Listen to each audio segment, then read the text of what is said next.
Baik, eh, pemat- pemateri pertama kita dari Logat ID di sini ada Kak Vivi. Merhaba Kak Vivi. Halo, merhaba Kak Fatih, teman-teman semuanya. Gimana kabarnya Nasol Senes Kak Vivi? Teşekkür ederim. Siz nasılsınız? İyi misiniz? Alhamdulillah, BNDIM. Eh, Mungkin perkenalan sedikit di sini ada Logat ID. Logat ID adalah lembaga yang benar-benar fokus tentang bahasa Turki dan Logat ID adalah expertise di bidang bahasa Turki. Teman-teman, jadi kalau misalkan lihat ada berita ketika Presiden Erdogan datang ke Indonesia, nah ini Logat ID nih yang menjadi translator atau interpreter resmi sebagai penerjemahnya Bapak Presiden. Jadi nanti akan dijelaskan lebih lebih detail lagi nih sama Kak Vivi dari Logat ID seperti apa dan juga nanti produknya apa segala macam. Oke, tanpa berlama-lama saya akan mempersilahkan. Jadi teman-teman disimak juga nanti buat pertanyaan tentang Logat ID akan kita tampung di sesi tanya jawab berikutnya. Oke, kepada Kak Vivi dari Logat ID, waktu dan tempat saya persilahkan. Baik, terima kasih Kak Fatih dari Misafir. Saya izin share screen. Apakah sudah terlihat teman-teman share screen-nya? Sudah aman. Oke, aman. Baik ya, kita akan bahas pentingnya bahasa Turki untuk kuliah di Turki. Perkenalkan semuanya, Assalamualaikum warahmatullahi wabarakatuh. Selamat siang buat teman-teman yang ada di Indonesia. Sorry, selamat malam ya yang di Indonesia. Waalaikumsalam Selamat warahmatullahi sore buat yang wabarakatuh. di Turki ya. Di sini masih terang soalnya, jadi langsung otomatis selamat siang. Selamat malam teman-teman yang ada di Indonesia. Perkenalkan, nama saya Vivi. Ya, saya lulusan dari Marmara University, jurusan Pendidikan Bahasa Turki, lulus tahun 2018.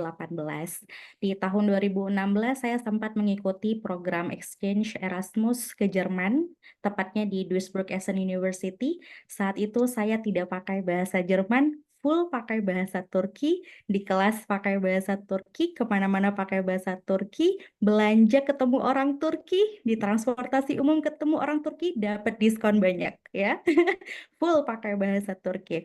Terus saya juga mendapat sertifikat resmi dari Istanbul University sebagai tutor pengajar bahasa Turki bagi penutur asing. Di tahun 2021 lulus S2 dari Fatih Sultan Mehmet Wakif University, jurusan Konservasi dan Manajemen Warisan Budaya. Saat ini saya adalah co-founder platform digital Lugat ID. Mungkin teman-teman ada yang belum pernah dengar sebelumnya. Kita adalah platform digital berbasis online fokus ke kursus bahasa Turki. Ya, jadi saya akan cerita sedikit ya teman-teman tentang Lugat ID ini. Gimana sih perjalanannya Lugat ID? Jadi kita lahirnya itu saat pandemi, makanya berbasisnya online biar bisa menjangkau banyak audiens.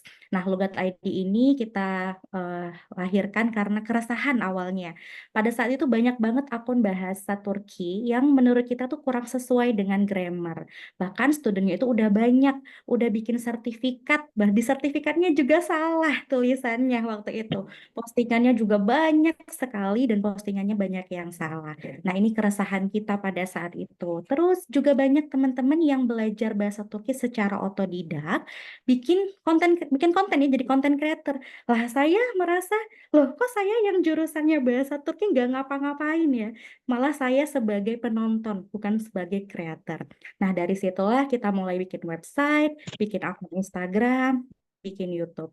Saya ingat banget waktu itu murid pertamanya Lugat di batch 1 cuma 8 orang ya. Ingat banget, bahkan nama-namanya masih ingat sampai sekarang. Kita masih keep kontak juga sampai sekarang dengan murid-murid pertama ini. Nah, seiring berjalannya waktu, Lugat saat ini sudah memiliki 15.000 lebih total pengikut di 8 sosial media. Mungkin terlihat kecil ya, bagi beberapa orang ya cuma 15.000. Tapi bagi kita ini sangat besar. Kenapa? Karena bahasa Turki itu bukan bahasa populer seperti bahasa Eropa, seperti bahasa Jerman, seperti bahasa Prancis, bahasa Belanda, Jepang, Korea misalnya. Turki itu kurang populer. Jadi angka ini bagi kami sangat-sangat besar ya. Buat teman-teman yang pengen follow Lugat, ini dia sosial medianya @lugat_id. TikToknya masih sedikit banget karena kita pernah kena shadow ban. Jadi saya di Turki, adminnya di Indonesia, kita buka dari 2 lokasi, jadinya kena shadow ban dan tidak berkembang TikToknya. Seperti itu. Nah, kita juga sudah berkolaborasi dengan banyak partner, salah satunya Misafir. Seperti hari ini kita bikin webinar bersama. Semoga dari webinar ini kami bisa memberikan manfaat juga buat teman-teman semua yang ada di sini. Lugat sudah memiliki 480 lebih siswa, dan ini baik kelas reguler maupun kelas private. Kita juga sudah melakukan penjualan 680 lebih produk digital. Jadi di Lugat itu bukan cuma kelas, kita juga punya produk digital. Produk digital itu tuh apa aja? Yang pertama ada kelas video, teman-teman. Ini kelas video untuk A1, kita bagi 2 menjadi A1.1 dan A1.2, khusus buat teman-teman yang pengen belajar dari dasar. Ini bisa diakses kapanpun dan dimanapun. Jadi buat teman-teman yang nggak punya waktu untuk belajar, mending ikutan kelas ini aja karena bisa ikutan kelasnya kapanpun dan dimanapun dari websitenya Lugat ID. Kita punya produk digital, flashcard kosakata ini kita bagi-bagi gratis buat semua orang ya, bisa diakses dari websitenya Lugat.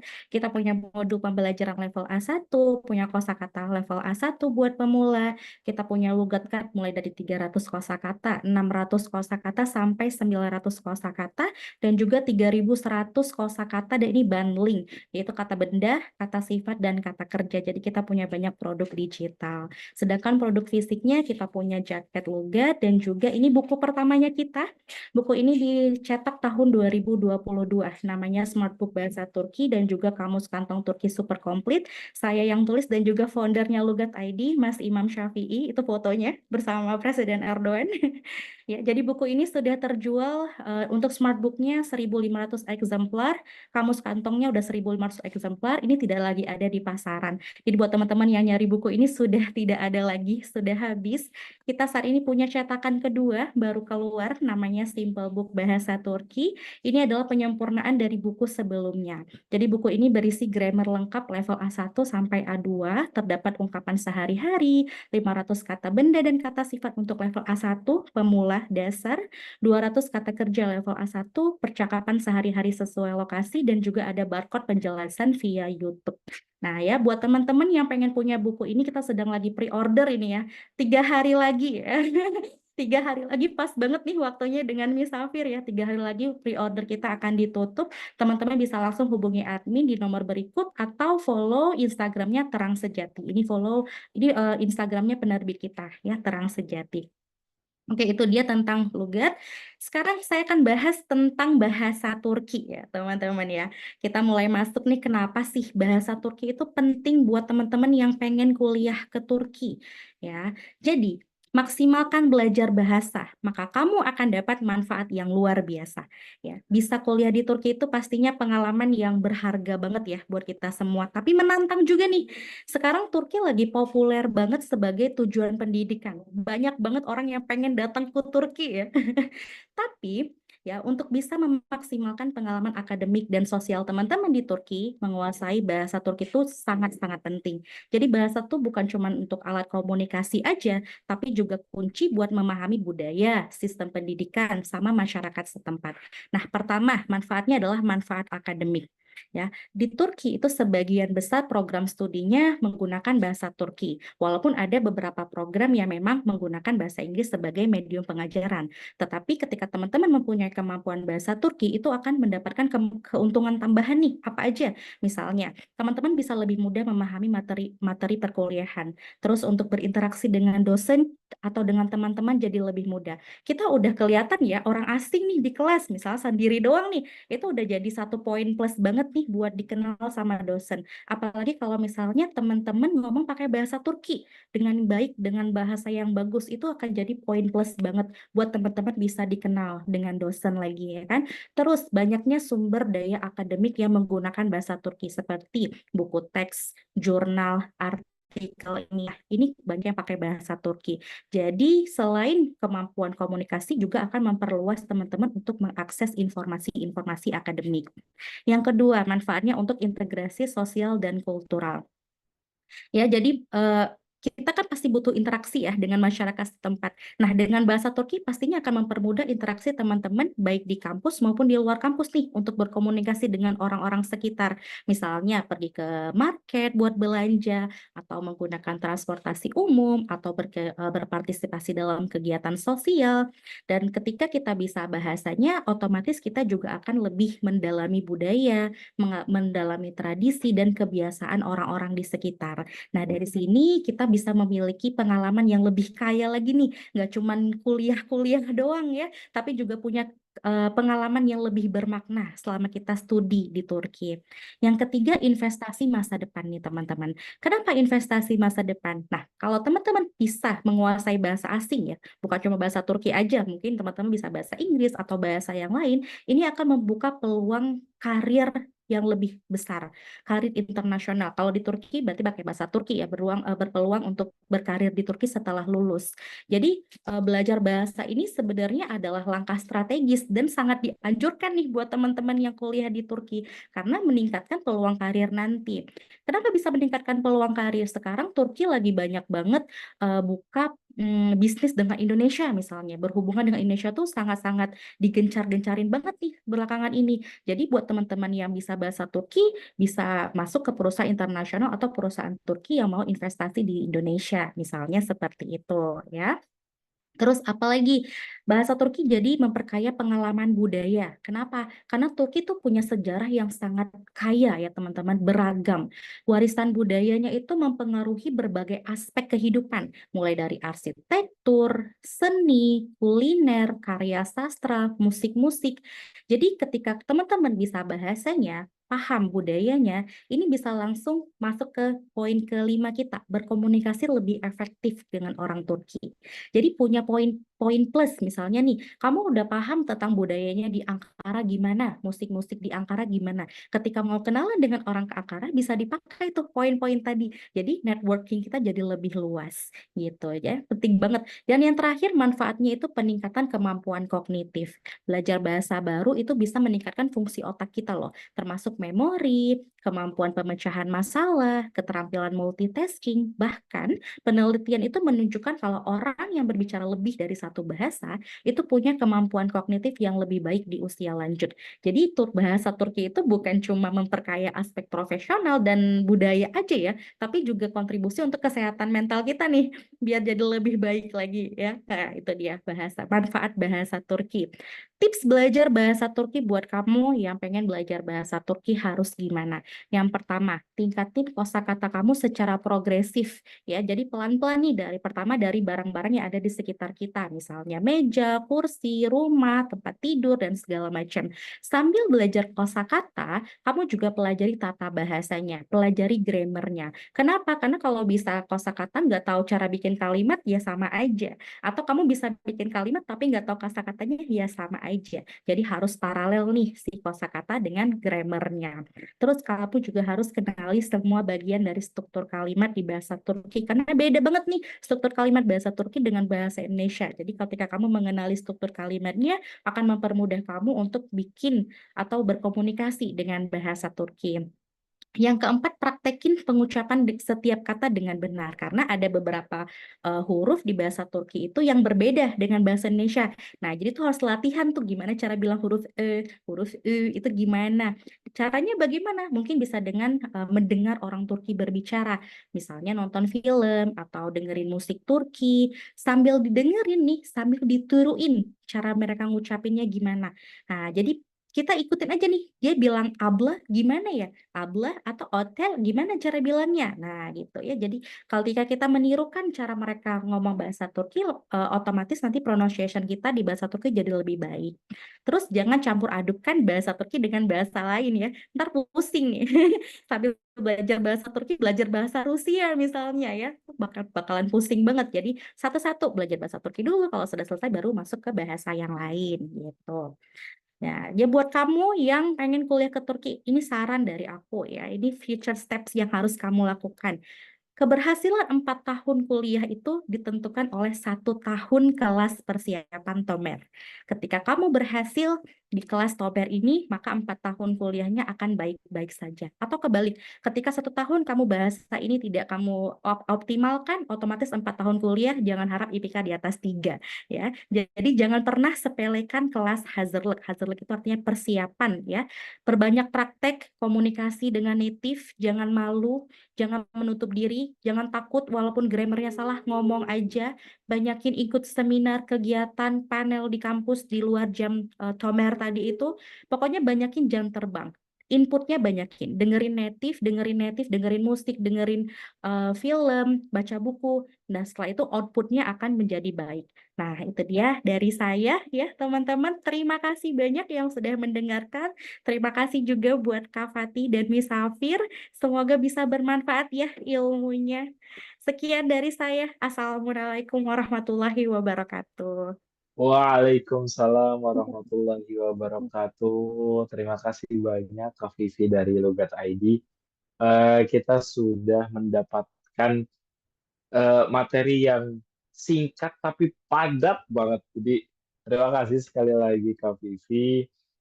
Eh, kita udah dapat gambaran nih tentang bahasa Turki sepenting apa sih, dan bahasa Turki itu sebermanfaat apa ketika kita sudah cari-cari tahu, bisa belajar dari zaman-zaman sebelum kita kuliah. Jadi jangan hanya pandangan teman-teman, saya nanti aja lah belajar bahasa Turkinya pas Tomer atau pas lagi persiapan bahasa Turki di kampus. Nah, tadi materi tadi tuh membuka pandangan kita bahwa belajar bahasa Turki itu nggak harus ketika Tomer doang. Jadi dari jauh-jauh hari teman-teman bisa mulai belajar bahasa Turki dan bisa menyesuaikan dengan metode belajar teman-teman. Bisa sama guru, bisa dengan baca, bisa sambil dengar musik, bisa sambil nonton film Turki. Itu teman-teman yang tahu karakter masing-masing. Sekali lagi terima kasih banyak kepada Kak Vivi dari Logat ID yang sudah menyampaikan materinya yang bagus banget. Teman-teman jangan lupa follow Instagram Logat_ID. Mengingatkan juga ya untuk bisa dapat sertifikat, teman-teman itu harus follow, dibantu Kak Admin ditaruh di kolom chat, harus follow Instagram Misafir, Instagram Lugat ID, dan juga Instagram pemateri kita Kak Alia yang akan menyampaikan materi inti pada sesi berikutnya. Berikutnya, teman-teman juga diharapkan untuk bisa screenshot dan juga membuat posting atau story tentang kegiatan webinar eksklusif kita kali ini. Baik, kita beranjak kepada materi utama kita. Jadi teman-teman sudah tahu bahwa judul webinar kita kali ini ada tentang Gen Z. Ini seru banget nih, karena kalau dilihat-lihat mayoritas 98% di sini adalah Gen Z. Dengan judul Kuliah di Turki Pentingkah bagi Gen Z? Jadi buat Gen Z nih yang masih SMA, masih SMP, kira-kira penting nggak sih kuliah di luar negeri? Kuliah di Turki sepenting itu nggak sih untuk karir kalian di masa depan? Nah, di sini ada pemateri inti kita, yaitu Kak Alia Lailani, yang akan menyampaikan pandangan sebagai Gen Z juga yang sudah melakukan, eh, yang sudah mengambil apa ya keputusan untuk mau melanjutkan pendidikan di luar negeri, yaitu di Turki. Jadi perkenalan sedikit, pemateri kita yaitu adalah Kak Alia Lailani. Beliau atau Kak Alia adalah mahasiswi dari RGS University di Kota Kayseri dengan program studi International Relations. Beliau adalah member representatif dari MPA PPI Turki 2023-2024. Beliau juga Head of the Women's Division dari PPI Kayseri. Jadi PPI Kayseri buat teman-teman sebagai gambaran adalah organisasi ya, organisasi orang Indonesia yang ada di Kota Kayseri. Nah, beliau adalah ketua dari divisi perempuan, dan beliau adalah brand ambassador dari Overseas Indonesian Students Associations Alliance atau OSIA. Baik, udah nggak sabar nih kita akan mendengarkan materi inti yang akan disampaikan oleh Kak Alia tentang pentingkah kuliah di luar negeri bagi Gen Z. Sudah siap Kak Alia? Bismillah ya, sudah siap ya. Admin dibantu untuk bisa Kak Alia share screen. Untuk Kak Alia Leilani, waktu dan tempat saya persilahkan. Oke, terima kasih banyak buat Kak Fatih dan Kak Vivi atas penjelasannya. Sebentar nih saya izin ini ya, saya screen dulu ya. Share screen silakan. Oke. Sudah terlihat?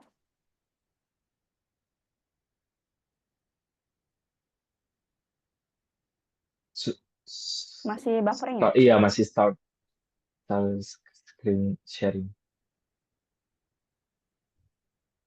Oke, sudah.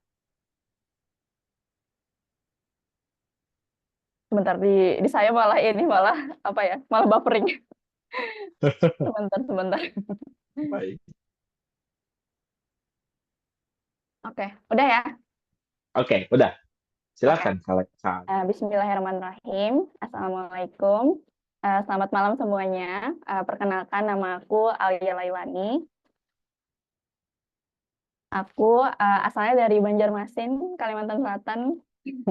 Sekarang aku adalah mahasiswi RGS University, letaknya di Kayseri, dekat dengan Kapadokia.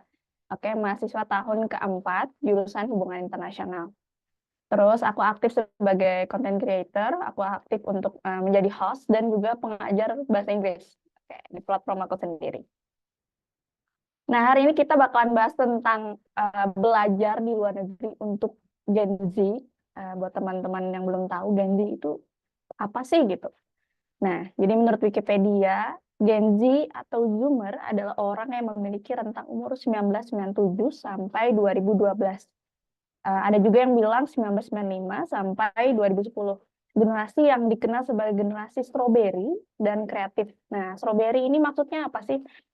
Jadi kita ini, anak-anak Gen Z ini dapat stigma bahwa Gen Z itu lemah dan mentalnya itu nggak sekuat generasi yang lainnya gitu. Nah, terus kan kita mau ke luar negeri gitu. Gimana ya? Apa ya, maksudnya kayak generasi Gen Z sanggup nggak ya buat ke luar negeri? Sekarang aku mau cerita gimana sih ceritanya aku tuh mau ke luar negeri gitu. Karena kan katanya Gen Z itu lemah ya, Gen Z itu lemah dan lain-lain gitu. Nah, yang pertama, di saat aku umur 15 tahun, aku itu udah join beasiswa ke Amerika. Nah, jadi di Amerika itu ada beasiswa YES, ada juga beasiswa AFS. Nah, kalau AFS ini ranahnya ke Asia dan Eropa gitu ya.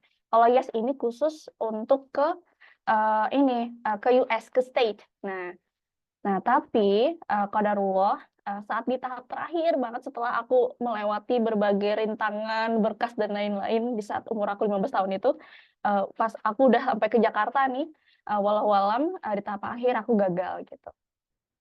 Lanjut di tahun 2019 ketika aku mau lulus dari SMA, aku itu mencoba untuk ikut beasiswa YTB yang dibiayai oleh pemerintah Turki. Nah, jadi biasanya beasiswa YTB ini adanya di bulan Februari, teman-teman. Nah, jadi aku sarankan nih teman-teman nih paling nggak 1 tahun gitu udah persiapan gitu, berkas-berkas dan lain-lain gitu ya. Jangan sampai kayak aku yang persiapannya itu hamil 2 bulan gitu. Jadinya ketika aku mau ikut beasiswa YTB, malah aplikasinya itu kepindah ke TDV gitu. Nah, TDV ini untuk jurusan histologi Islam, sedangkan aku pengennya itu jurusan hubungan internasional. Jadi kan aneh kan ya, kita di aplikasi nulisnya jurusan hubungan internasional, tapi malah ikut beasiswanya yang histologi Islam, yang keagamaan. Jadi pasti nggak lolos. Nah, jadi sudah gagal di tahap pertama. Terus aku nggak nyerah, aku nggak ikut gap year, aku nggak bisa nih, aku nggak mau nyanyain waktu aku.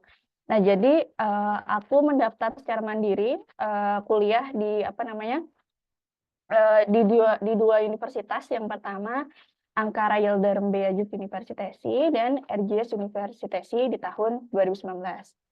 Dan alhamdulillah ternyata aku keterima dua-duanya. Nah, apa sih Kak perbedaan dari dua universitas ini? Nah, jadi teman-teman, di Ankara Yıldırım Beyazıt Universitesi ini, aku kuliahnya itu pakai bahasa Inggris, oke? Dan apakah kita ini bakalan langsung keterima? Enggak. Jadi waktu aku masuk, saat aku ke Ankara, aku itu harus ikut tes. Tes bahasa Inggris, apa namanya, pilihan ganda, tes esai. Aku juga diwawancara oleh native speaker yang bukan dari Turki, tapi dari state, dari USA, oke? Dan dan alhamdulillah waktu itu aku keterima setelah berhasil lewat ujian itu, dan harusnya aku bisa langsung kuliah saat itu. Tapi entah kenapa di umur aku yang belia banget itu, 16 tahun, kenapa aku malah mengambil RGS Universitesi. Nggak, nggak habis pikir ya. Aku malah menantang diri aku, kayaknya bahasa Inggris terlalu gampang deh. Hidup aku terlalu gampang. Masa aku udah jauh-jauh ke Turki, aku nggak ngambil bahasa Turki gitu. Jadi aku menantang diri aku untuk ke RGS Universitesi yang ada di Kayseri itu. Dan aku tahu ini rankingnya waktu itu ranking 3. Nah, jadi ranking 3 di Turki. Ini tuh sulit gitu. Ini tuh sulit. Kamu harus 1 tahun bahasa, kamu sanggup gitu. Ya udah, aku insya Allah sanggup gitu nyepelein. Waduh, biasa kan anak Gen Z tuh kayak gitu tuh. Aku yang ketakutkan dari teman-teman itu menyepelekan. Jadi level apa aja yang harus aku ikuti. Nah, di situ ada A1, A2, B1, B2 dan C1. Teman-teman harus menyelesaikan 5 level itu sebelum kalian masuk kuliah yang sebenarnya di jurusan kalian yang kalian mau. Dan alhamdulillah ternyata qadarullah aku berhasil untuk menyelesaikan 5 level itu, dan aku kuliah di Kayseri. Nah, terus saat aku mau ke Turki, aku itu juga ini kan ngumpulin survei dan lain-lain yang aku pikir biar aku nggak terlalu kaget gitu tentang Turki. Nah, yang pertama alasan ke Turki itu kan ke Turki itu terletak di antara benua Eropa dan Asia. Jadi kan memberikan perspektif baru dalam belajar politik. Aku merasa aku bosan untuk bertemu dengan orang Indo-Indo aja. Jadi aku butuh pandangan dari orang yang Eropa, orang Timur dan lain-lain. Aku butuh lingkungan yang internasional gitu.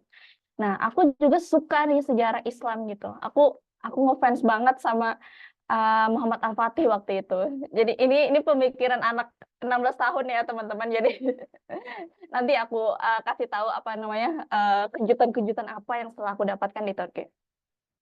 Terus aku juga ingin mencoba sistem pendidikan Eropa. Dosen yang seru, pembelajaran yang santai, tugas yang sedikit, dan eksplor yang lebih luas. Aku lebih suka belajar hal-hal yang lebih praktek, yang lebih leluasa gitu ya. Dan apalagi sistem pendidikan Eropa ini kebanyakan tidak ada absen. Bukan berarti tidak masuk, cuman sesantai itu. Nah, terus untuk biayanya juga relatif murah. Tidak seperti di UK, di US, mungkin kalau di kota kecil 3 juta cukup, di Kayseri 4-5 juta. Terus kalau misalkan di kota besar, itu biasanya bisa sampai 10 juta. Oke? Enggak kayak di negara-negara Eropa yang lain, atau di Belanda, di Prancis, yang teman-teman mungkin membutuhkan 15 juta sampai 20 juta dalam sebulan. Nah, terus itu sebenarnya aku kilas balik lagi saat aku pengen mendaftar beasiswa di Amerika kemarin itu, aku tuh harus mendapatkan tantangan bahwa di Amerika ternyata setiap rumah itu kebanyakan 90% itu ada anjingnya. Yang pasti kita kalau sholat susah kan ya. Nah, terus di Amerika juga kebanyakan waktu itu masih ada rasisme terhadap perempuan berhijab.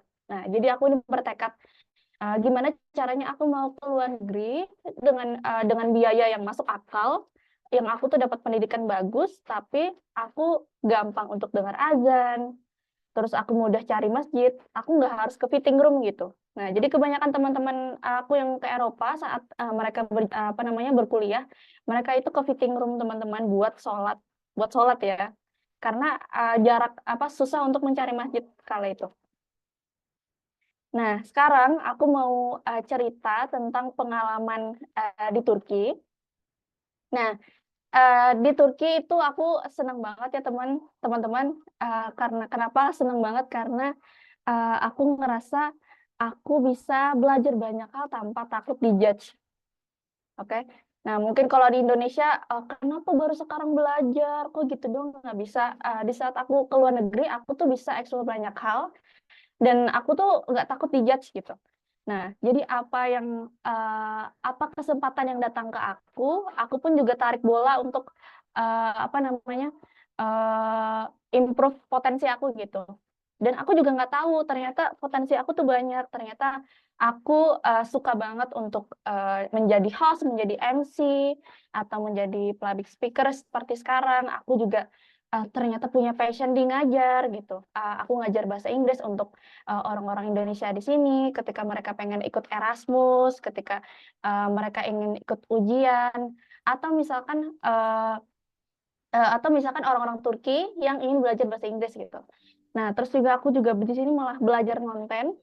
Nah, aku juga nggak takut kalau di Indonesia kayaknya aku nggak ada kepikiran untuk belajar konten sama sekali. Aku tiba-tiba jadi pengen tahu tentang digital marketing gitu. Terus yang aku senengin lagi ketika aku sampai di Turki, mereka itu adalah negara yang ramah disabilitas. Sedangkan concern aku di hubungan internasional itu aku juga concern ke disabilitas. Jadi aku senang banget hal-hal yang aku pengenin dari aku SMA, aku bisa lakukan di Turki. Nah, berikutnya adalah foto-foto yang aku ikuti. Aku juga ikut maraton di Turki ya. Jadi Gen Z harus banget olahraga ya buat kesehatan fisik dan mental. Terus kita juga di sini bikin Indonesian Culture Day, hari budayanya Indonesia gitu ya.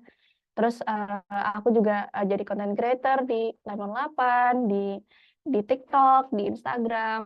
Nah, terus juga aku ngikutin beberapa seminar dan juga siaran di kota aku maupun di kota lainnya. Terus yang kedua, pengalaman yang kedua adalah bisa explore keliling Turki dan negara lainnya.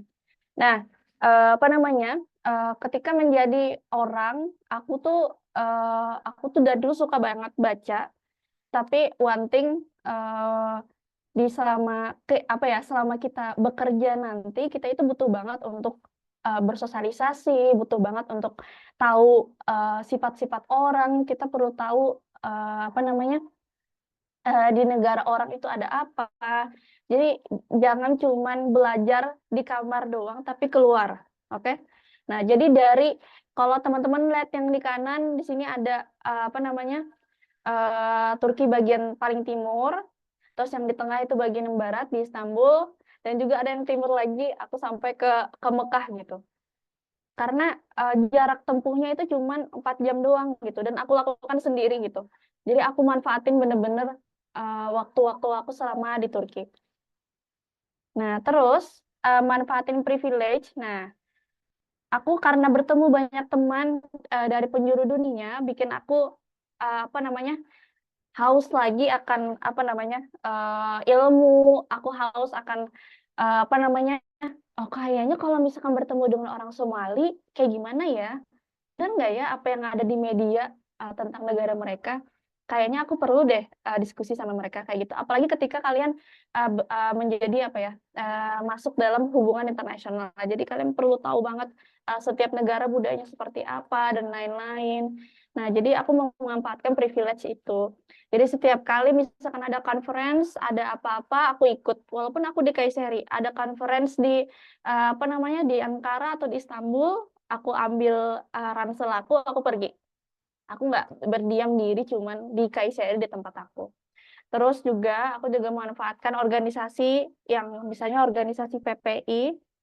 Jadi setiap negara itu biasanya ada PPI, Perhimpunan Pelajar Indonesia, jadi aku ikut juga. Nah, apa namanya, aku juga memanfaatkan beasiswa untuk ke luar negeri juga.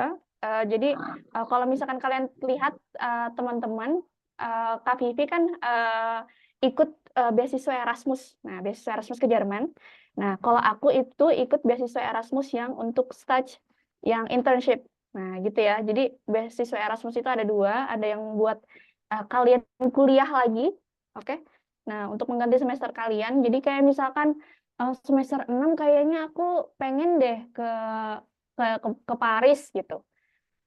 Jadi apa namanya? Jadi aku pengen ikut Erasmus kayak gitu. Nah, kalau misalkan aku itu magang. Jadi jatuhnya magang ya di KBRI. Oke. Sekarang kita masuk ke tantangan di Turki. Nah, tantangan di Turki. Oke. Teman-teman harus tahu tantangan di Turki pertama administrasi yang ribet. Oke, administrasi yang ribet. Mengurus ikamah atau resident permit setiap tahun. Oke. Nah, jadi apa namanya? Ada teman aku yang karena tidak mengurus ikamet dia tidak bisa masuk ke Turki. Nah, jadi diblok ya, diblok sama Turkinya, di-ban. Karena kamu tidak taat dengan peraturan di sini, makanya kamu tidak boleh masuk ke Turki. Nah, sanggupkah kalian untuk komit untuk mengurus ikamet atau resident permit ini setiap tahun? Nah, terus itu yang kedua adalah untuk apa namanya, mendaftar alamat rumah. Ketika teman-teman berkomitmen untuk misalnya di tahun pertama, oke, di asrama kalian fokus fokus di kelas bahasa gitu ya. Nah, setelah di tahun kedua kayaknya kita perlu di rumah deh guys, biar biar apa ya, biar santai dikit, biar nggak ada peraturan, biar kita bisa masak makanan Indo gitu ya. Tapi teman-teman harus mendaftarkan alamat rumah kalian dan itu tuh sangat sangat sangat ribet ya, oke. Bahkan kami itu ya hampir tiap bulan diketok polisi untuk memastikan bahwa beneran nggak nih rumahnya kan nggak kamu kayak gitu ya. Kaget ya, kaget kaget, nah kayak gitu. Terus yang aku kira pendidikan Eropa itu santai, nyaman, dan lain-lain, ternyata kebanyakan hasil akhir nilai kalian itu berdasarkan nilai ujian kalian. Bayangin, kalian sudah capek-capek datang tiap hari ke kampus, kalian kerjain soal, ternyata pas kalian ujian, itu nilai kalian rendah. Ya udah nilai kalian segitu, nggak lulus kalian. Aku itu ya sudah berkali-kali datang ke dosen aku buat apa namanya, boleh nggak ada tugas tambahan. Kita tidak ada ya namanya tugas tambahan untuk menambah nilai. Ya Allah. Jadi gimana ya? Jadi kalian jangan remehin gitu, jangan remehin. Aku ya dulu karena aku nih tahu kecerdasan aku nih di non akademik, aku tidak apa namanya. Jadi ibaratnya itu nilai aku tuh kebantu banget karena aku banyak ngomong, aku presentasi dan lain-lain gitu ya. Nah, ketika aku apa namanya kuliah dengan sistem yang seperti ini, aku kaget gitu. Ya ampun, ternyata kehadiran aku, tugas-tugas aku, PR-PR aku aktif di kelas ternyata nggak terlalu banyak ngaruh buat nilai uji apa namanya nilai akhir aku gitu. Ternyata semua nilai itu apa namanya berdasarkan dari nilai ujian. Jadi teman-teman tuh harus benar-benar apa ya, harus benar-benar belajar gitu. Nggak seneng-seneng doang di sini tuh, meleng dikit nggak lulus. Oke, lanjut.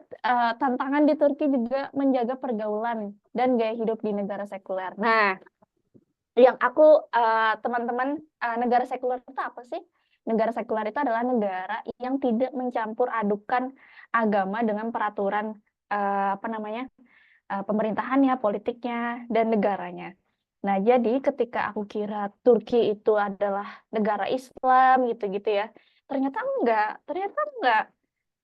Apa namanya? Di sini tuh sangat bebas, teman-teman. Jadi sama kayak negara Eropa lainnya, cuman mayoritasnya agama Islam gitu. Jadi sayang banget ya teman-teman kalau misalkan kita udah jauh-jauh jauh-jauh dari sini, tiba-tiba di Turki kita malah jadi apa namanya makin downgrade gitu, paham kan ya masuk aku ya.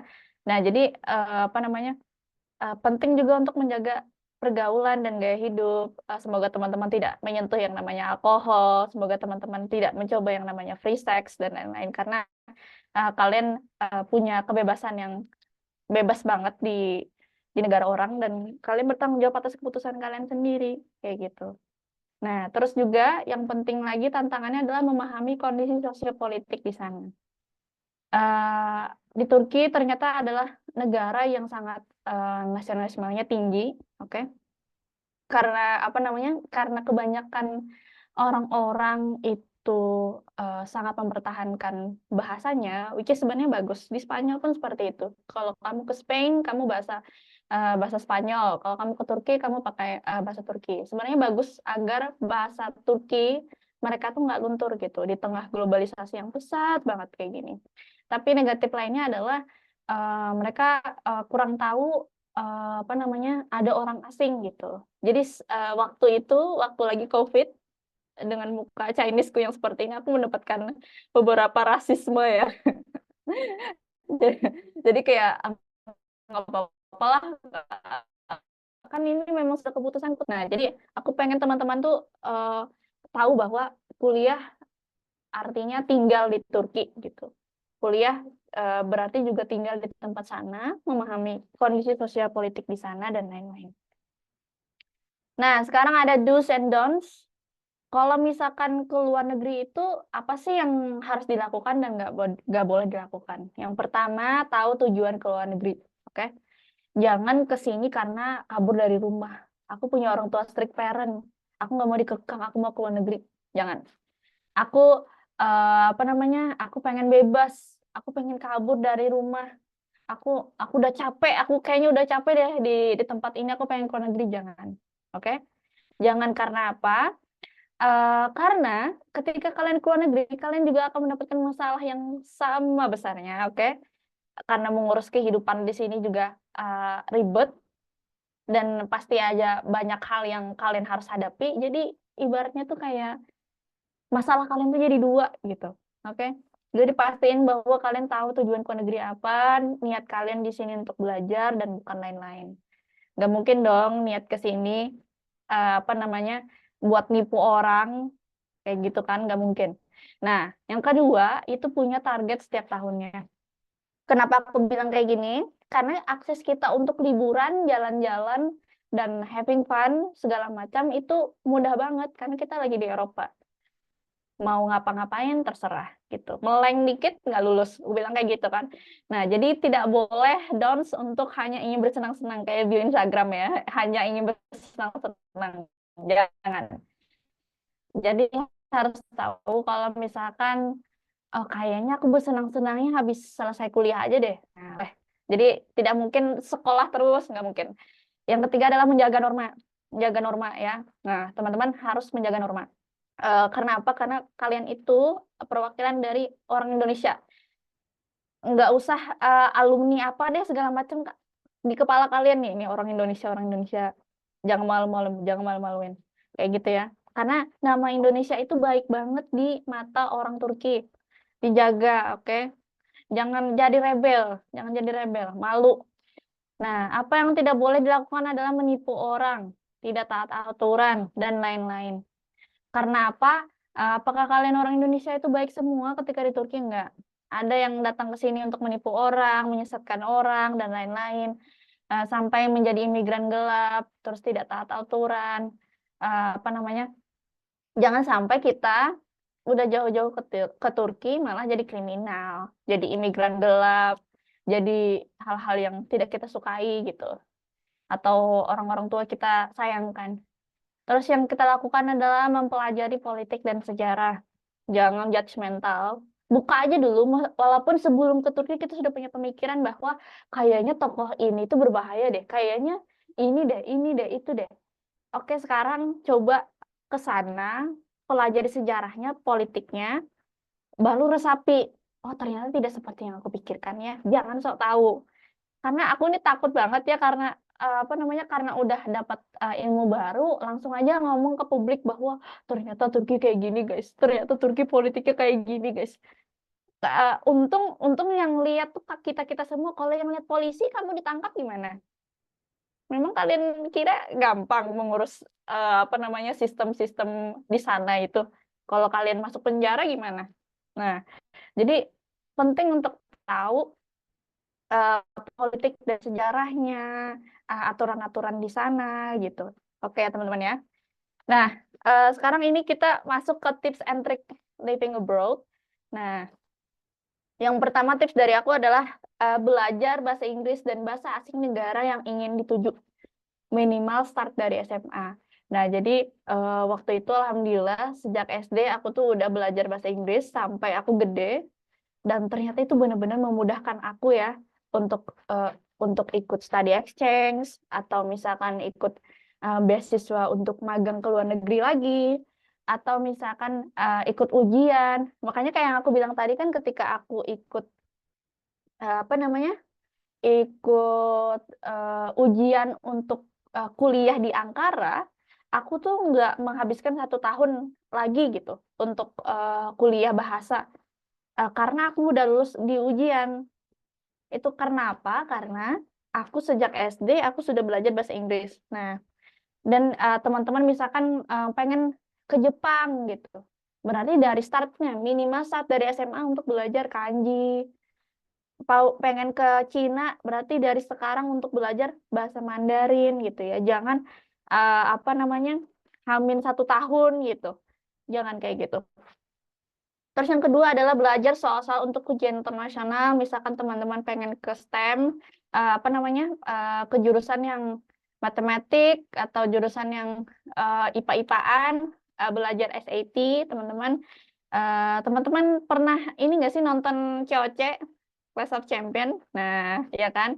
Aku ngelihat kalau katanya si Excel itu dia itu tidak fokus ke SBMPTN dan SBMPTN. Katanya dia fokus untuk belajar SAT dan belajar IELTS karena memang tujuan dia pengen ke luar negeri gitu ya.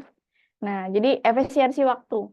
Tapi kalau misalkan teman-teman merasa kayaknya aku butuh backup plan deh Kak. Aku kayaknya butuh plan kedua gitu, ya udah. Aku pun begitu. Aku juga ikut SBMPTN, aku ikut SBMPTN, aku ikut mandiri, dan aku juga ikut yang ke luar negeri gitu.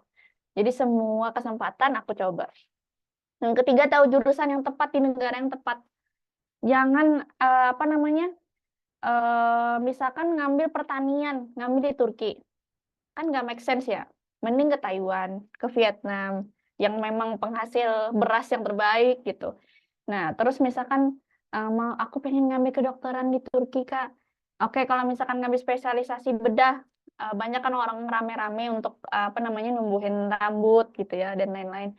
Tapi kalau misalkan cuman kayak nggak make sense gitu, mending ke Turki karena memang jurusannya arsitektur yang memang terkenal. Kita di sini punya tokoh Mimar Sinan, apa namanya, dengan teknik arsitekturnya.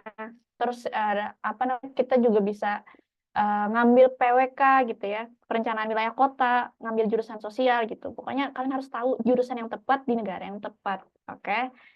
Terus perbanyak riset. Nanti pas sampai tinggal di sini mau di apartemen atau di asrama, biaya hidupnya berapa? Budayanya kayak gimana? Sanggupkah? Politiknya gimana? Sosialnya gimana? Misalkan aku pengen main TikTok Kak di Cina aja TikToknya beda, ayo. Kurang riset kalian. Oke, jadi harus perbanyak riset gitu ya. Terus yang terakhir ada curi start. Nah, curi start di sini adalah ketika teman-teman misalkan setelah kelas bahasa kalian itu bakalan dapat libur 3 bulan. Nah, menurut aku 3 bulan itu kita pakai untuk kepo tentang mata kuliah lewat senior.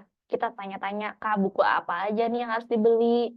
Kak, ada nggak ya soal-soal zaman dulu? Kak, kayaknya untuk menaklukkan dosen ini kayak gimana ya? Kak, kayaknya tipe soal yang kayak gini harus kita gimana ya? Jadi kita tuh nanya-nanya gitu ke senior kita.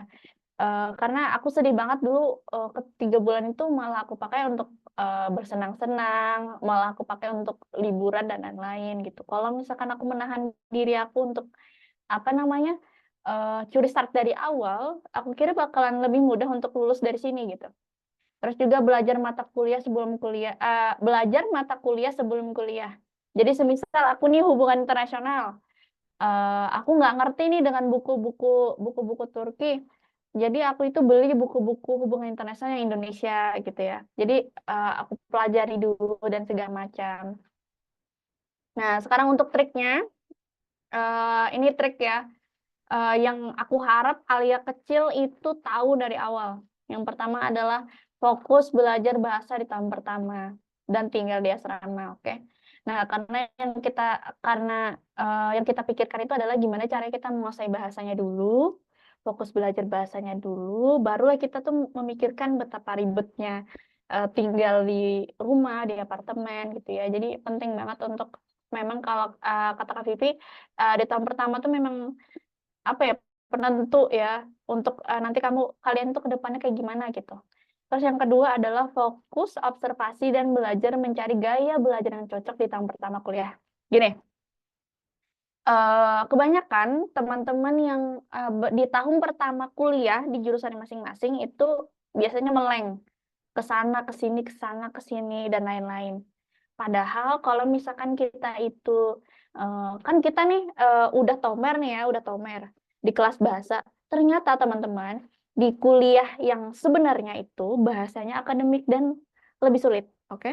Jadi teman-teman tuh perlu tahu gimana ya rasanya belajar bahasa Turki gitu di perkuliahan yang sebenarnya. Nah, jadi teman-teman tuh harus tahu gaya belajar teman-teman tuh harus kayak gimana. Apakah harus ditulis kah? Apakah cukup mendengarkan kah? Pokoknya fokus untuk menabung nilai IPK. Karena ketika misalkan kalian nggak lulus matkul-matkul itu, di semester selanjutnya atau di tahun keduanya, nanti kalian nggak bisa ngambil pelajaran gitu. Sayang banget. Jadi fokusin ya, di tahun pertama, di tahun kedua tuh difokusin untuk tahu gitu. Tahu gimana belajar dengan bahasa Turki gitu ya. Nah, terus ikut summer school. Nah, summer school ini apa sih? Sekolah musim panas. Jadi, kalau di Indo namanya sekolah musim pendek kalau nggak salah. Kalau nggak salah kayak gitu. Nah, jadi kalau misalkan teman-teman itu merasa kayaknya aku pengen lulus cepet deh, 3,5 tahun gitu. Nah, kalian harus maksimalin untuk ikut summer school. Kalian setelah kuliah kalian ikut summer school selama 2 bulan. Jadi 1 bulannya ya cukup lah untuk beristirahat gitu. Kalian kan dikasih istirahat 3 bulan. Jadi di Eropa itu kalian dikasih istirahat itu 3 bulan teman-teman. Nah, jadi pakailah 2 bulan itu untuk ikut kelas musim panas gitu ya. Nah, terus yang keempat itu ikut kegiatan relawan dan komunitas internasional. Gini, ketika kalian merasa minder di kelas karena mungkin ada beberapa orang atau guru kalian yang bilang bahwa bahasa Turki kamu jelek, nggak bagus, kayak gitu-gitu. Kalian jangan sedih, jangan pasrah, tapi buktiin kepada mereka. Jadi teman-teman bisa ikut kegiatan relawan seperti Damla gitu ya.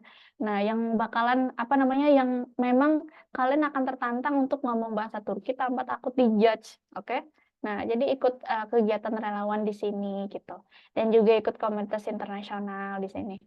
Nah, terus yang kelima itu ikut magang dan study abroad. Nah, karena ini penting ketika misalkan Kak Alia kayaknya setelah aku ikut YesOkul atau summer school masih sulit. Aku juga udah dari awal udah fokus ke bahasa dan juga masih sulit, gimana ya Kak? Oke, sekarang jalan pintas kita teman-teman tadi kalian bisa ikut study abroad lagi. Jadi kalian di Turki kalian pilih lagi negaranya, terserah. Entah kalian mau ke Jerman, ke Paris, ke Makedonia, ke Bulgaria, Hungaria, dan lain-lain untuk menyelesaikan 1 semester kalian itu. Nah, jadi kemungkinan pakai bahasa Inggris gitu ya. Jadi paling tidak membantu untuk nilai IPK kalian. Ada juga di sini ada Ulusrasa Staj atau Staj Internasional. Nah, jadi lingkungan kerja kalian itu orang-orang Turki kebanyakan kayak gitu ya. Jadi penting untuk biasanya ada jurusan yang mewajibkan untuk magang. Jadi aku kasih referensi di sini namanya Ulusrasa Staj, oke? Terus teman-teman yang mau ikut beasiswa magang atau Suaranya beasiswa. putus-putus ya. Halo? Aman, Kak. Lanjut. Bisa lanjut Oke. kalian. Oke. teman-teman yang pengen study abroad lagi setelah sampai di Turki, teman-teman bisa ikut Erasmus. Nah, kenapa aku bilang ketika aku ke luar negeri aku dapat banyak privilege, salah satunya ini karena apa? Di Indonesia untuk mendapatkan beasiswa Erasmus itu sulit. IISMA sulit, tapi lebih sulit lagi Erasmus. Nah, tetapi di sini lebih mudah gitu. Nggak tahu kenapa. Nah, jadi dimanfaatkan segala hal yang ada kesempatan dari kampus gitu, dimanfaatkan. Nah, di sini aku juga ngasih contoh letter of intent dan juga recommendation letter. Siapa tahu teman-teman pengen ikut beasiswa atau apa namanya letter of intent ini kan juga kepake buat apa namanya untuk masuk ke universitas-universitas gitu. Nah, ini salah satu contoh yang dulu pernah aku pakai buat masuk ke kuliah di Turki gitu. Nah, ini juga nih, aku juga dapat recommendation letter itu juga aku minta dari pihak Bina Antar Budaya yang apa namanya Bina Antar Budaya itu yang aku ikuti untuk beasiswa ke Amerika itu. Nah, jadi selinear. Aku mau jurusan hubungan internasional berarti aku ngambil surat rekomendasi dari pihak yang berhubungan dengan internasional gitu ya. Nah, selinear. Kita lanjut. Nah, teman-teman, dari yang aku cerita, ribet banget ya Kak, masa harus ngurus rumah, ngurus ikamet, ngurus ini dan itu, dan serangkaian ribet lainnya, teman-teman itu bisa, apa ya, daftar ke Misafir, Study and Travel in Turkey, teman-teman. Nah, jadi kalau pengen kuliah di Turki, ibaratnya tuh kita diajari untuk gimana sih cara ngurusnya dan lain-lain. Nah, tanya aja sama teman-teman Misafir, teman-teman Kafati, teman-teman dari Misafir Study and Travel in Turkey. Terus ini adalah quotes yang selalu aku pakai dari dulu, yaitu apa yang menjadi takdirku tidak akan melewatkanku. Jadi alasan kenapa aku tuh kalau misalkan gagal aku ikut lagi, gagal ikut lagi, gagal ikut lagi kayak gitu. Karena ya kalau memang itu takdirku, aku pasti bakalan datang terus dan ngapain sedih gitu, ngapain sedih kalau jangan apa-apa tuh sedih gitu, percaya aja sama yang di atas gitu ya. Oke, terus yang terakhir pesan dari aku adalah kalau memang kuliah di luar negeri, pastiin teman-teman kuatkan mental karena ini adalah pilihan teman-teman sendiri. Oke, pilihan teman-teman sendiri. Kebanyakan orang-orang Indonesia itu menyerah di tahun pertama, bahkan ada yang sudah di tahun kelima menyerah untuk kuliah di Turki gitu, karena merasa tidak percaya diri, merasa bahwa apa namanya tidak menemukan tujuan. Makanya dari aku tahu tujuan dari awal, jangan sudah menghabiskan 6 tahun di Turki tapi tiba-tiba nggak lulus gitu. Sayang, kalian sudah keluar banyak uang, keluar banyak hal. Walaupun aku tahu kan, tapi kita belajar banyak hal Kak di sini. Iya, aku tahu. Tapi akan lebih baik ketika kalian sudah tahu setiap tahunnya kalian mau ngapain. Akan lebih baik ketika kalian tahu tujuan awal kalian apa, instead of kabur dari rumah gitu. Jadi apapun masalahnya hadapi. Kita harus membuktikan ke generasi milenial, generasi Y, X dan lain-lain bahwa kita itu tidak selemah itu. Jadi kita tuh kenapa? Karena hal yang apa ya? Hal-hal yang membedakan orang yang kuliah di luar negeri dan orang yang kuliah di Indonesia adalah kita tuh resilient, kita tuh tahan banting, kita tuh nggak mudah nyerah gitu. Dan itu yang disukain sama apa namanya HRD, rekruter dan lain-lain gitu. Nah, sekian dari saya. Wassalamualaikum warahmatullahi wabarakatuh. Waalaikumsalam Waalaikumsalam. warahmatullahi wabarakatuh. Oh, Tuh. masih amazed dengan materi yang disampaikan. Saya sedang mencerna tadi quotes terakhir. Bagus banget kalian. Terima kasih banyak Terima kasih buat banyak Kak kalian Fatih. atas materi yang sudah disampaikan. Jadi teman-teman sudah dapat pandangan baru tentang kuliah di Turki. Di awal dikasih tahu enak-enaknya, di tengah sampai di akhir, oh ternyata tidak semudah itu. Kita bisa kuliah di Turki untuk melewati. Di sini juga ada Kak Vivi selaku eh, alumni Turki dari tahun 2018 ya kalau lulusnya. Berarti kan Kak Vivi sudah Iya. melewati fase-fase kesulitan yang tadi disampaikan, dan nanti akan mungkin di lain waktu kita akan bikin webinar lagi gimana sih struggle-nya Kak Vivi di masa yang dulu itu di zaman Masa kudeta, Kak Fatih. 2010-an. Iya, kudeta saya juga Masa ngerasain kudeta. juga. Jaya Uthman Hakim. Jadi eh, teman-teman punya gambaran lah gimana enaknya, gimana nggak enaknya. Teman-teman Gen Z semua di sini bisa menyimpulkan yang seperti disampaikan ke Alia tadi. Jadi harus tahu tujuan kalian ke luar negeri itu apa. Kalian mau jalan-jalan kah atau mau studi? Nah, kalau misalkan kalian studi, prioritas utama kalian adalah studi. Jadi kata kalian juga benar, nggak setiap hari kita harus belajar. Kita juga butuh refreshing. Tapi Gen Z juga kita yakin kalau Gen Z itu pinter banget. Jadi kalian bisa menggabungkan antara liburan dengan studi ya, dengan Erasmus tadi. Di sini Kak Vivi udah menjalankan program Erasmus, terus juga Kak Alia juga insya Allah di bulan Agustus nanti juga akan Erasmus. Jadi kayak gitu. Jadi kita harus harus bisa nge-push diri kita supaya kita dapat dapat banyak hal yang bisa kita maksimalkan gitu. Teman-teman tahu limit teman-teman seperti apa. Teman-teman tahu cara belajar teman-teman seperti apa. Itu yang perlu diperdalam lagi, yang mulai bisa teman-teman latih lagi dari sekarang.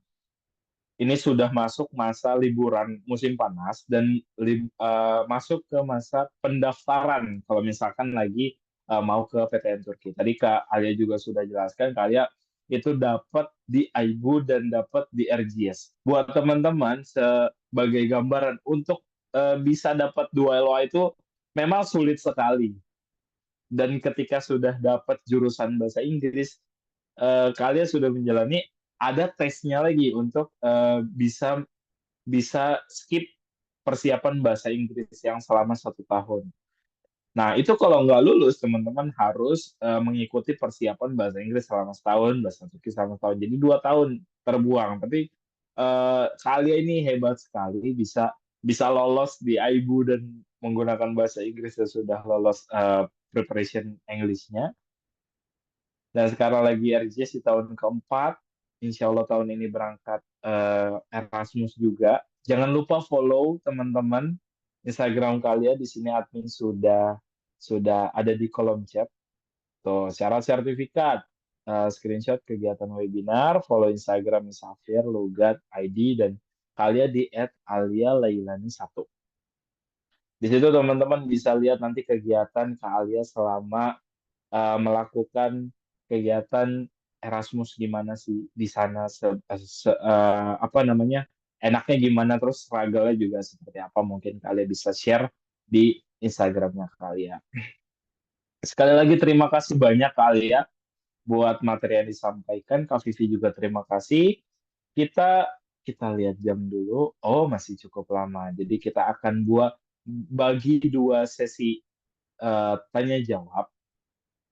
Satu sesi itu kita batasi 3 penanya dengan cara raise hands. Jadi teman-teman yang mau bertanya di sini ada 1, bisa raise hands. Yang mau bertanya tentang Lugat ID dan juga tentang kehidupan kuliah di Turki, tips and trick yang tadi mungkin belum belum disampaikan sama kalian, bisa banget. Oke, stop. Di sini sudah kita dapat 3 raise hands. Ada Kak Baskoro B, ada Kak yang Lenovo bisa di rename dulu namanya dengan nama lengkap, dan Kak Lulu. Oke, nanti akan disampaikan dulu semua pertanyaan. Ketika tiga-tiganya sudah disampaikan, akan kita jawab entah dari Rugat atau dari Kak Alia. Kita mulai dari Kak Baskoro. Silakan bisa buka mikrofon dan videonya, perkenalan Iya, selamat nama dan dari mana. Mas. Selamat malam. Iya, selamat malam juga untuk Kak Alia dan Kak Bibi. Mohon izin perkenalkan, saya Baskoro dari Tulungagung, Jawa Timur. Selamat malam teman-teman semuanya. Ada dua pertanyaan yang ingin kami sampaikan buat Kak Alia dan Kak Bibi. Yang pertama tadi disinggung masalah SAT, tes internasional. Untuk kita masuk di perguruan tinggi di negara Turki, seberapa penting SAT itu kita ikuti, apakah memang urgent atau seperti apa gambarannya SAT untuk bisa dijelaskan lebih detail. Untuk pertanyaan yang kedua, Kak, pada saat Kakak Alia dan Kak Vivi per tahun pertama di sana kan tentunya terkendala dengan bahasa. Menginjakkan kaki di Turki juga tidak mudah karena belum menguasai bahasa, kemungkinan bahasanya pun masih dasar A1 tadi ya Kak ya. Itu bingung enggak, misalnya kita mau kehabisan sampo apa sabun ke warung beli sabun apa sampo itu ngomongnya bagaimana itu Kak? Kira-kira seperti itu, terima kasih. Baik, terima kasih Pak Baskoro atas pertanyaannya, saya tampung dulu ya. Kita lanjut ke penanya berikutnya, yaitu masih belum di-rename, ini yang Lenovo. Silakan bisa langsung perkenalan diri, nama dan dari mana. Silakan user dari Lenovo.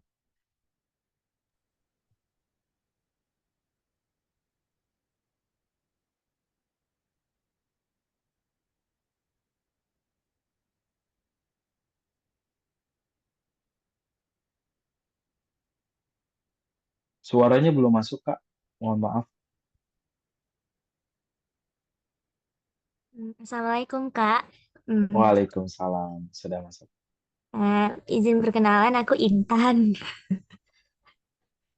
Iya Kak, HP lagi bermasalah jadi pakai laptop nih sebentar. Ya izin off cam ya Kak. Oke, aman. Jadi, Silakan Intan. jadi sebelumnya terima kasih kepada Misafir, Lugat ID dan Kak Alia atas webinarnya kali ini. Saya sangat antusias, saya sangat excited untuk mengikuti webinar yang selalu disediakan oleh Misafir. Jadi Kak Alia, pertanyaan saya, Kakak kan berhubung dari jurusan hubungan internasional nih.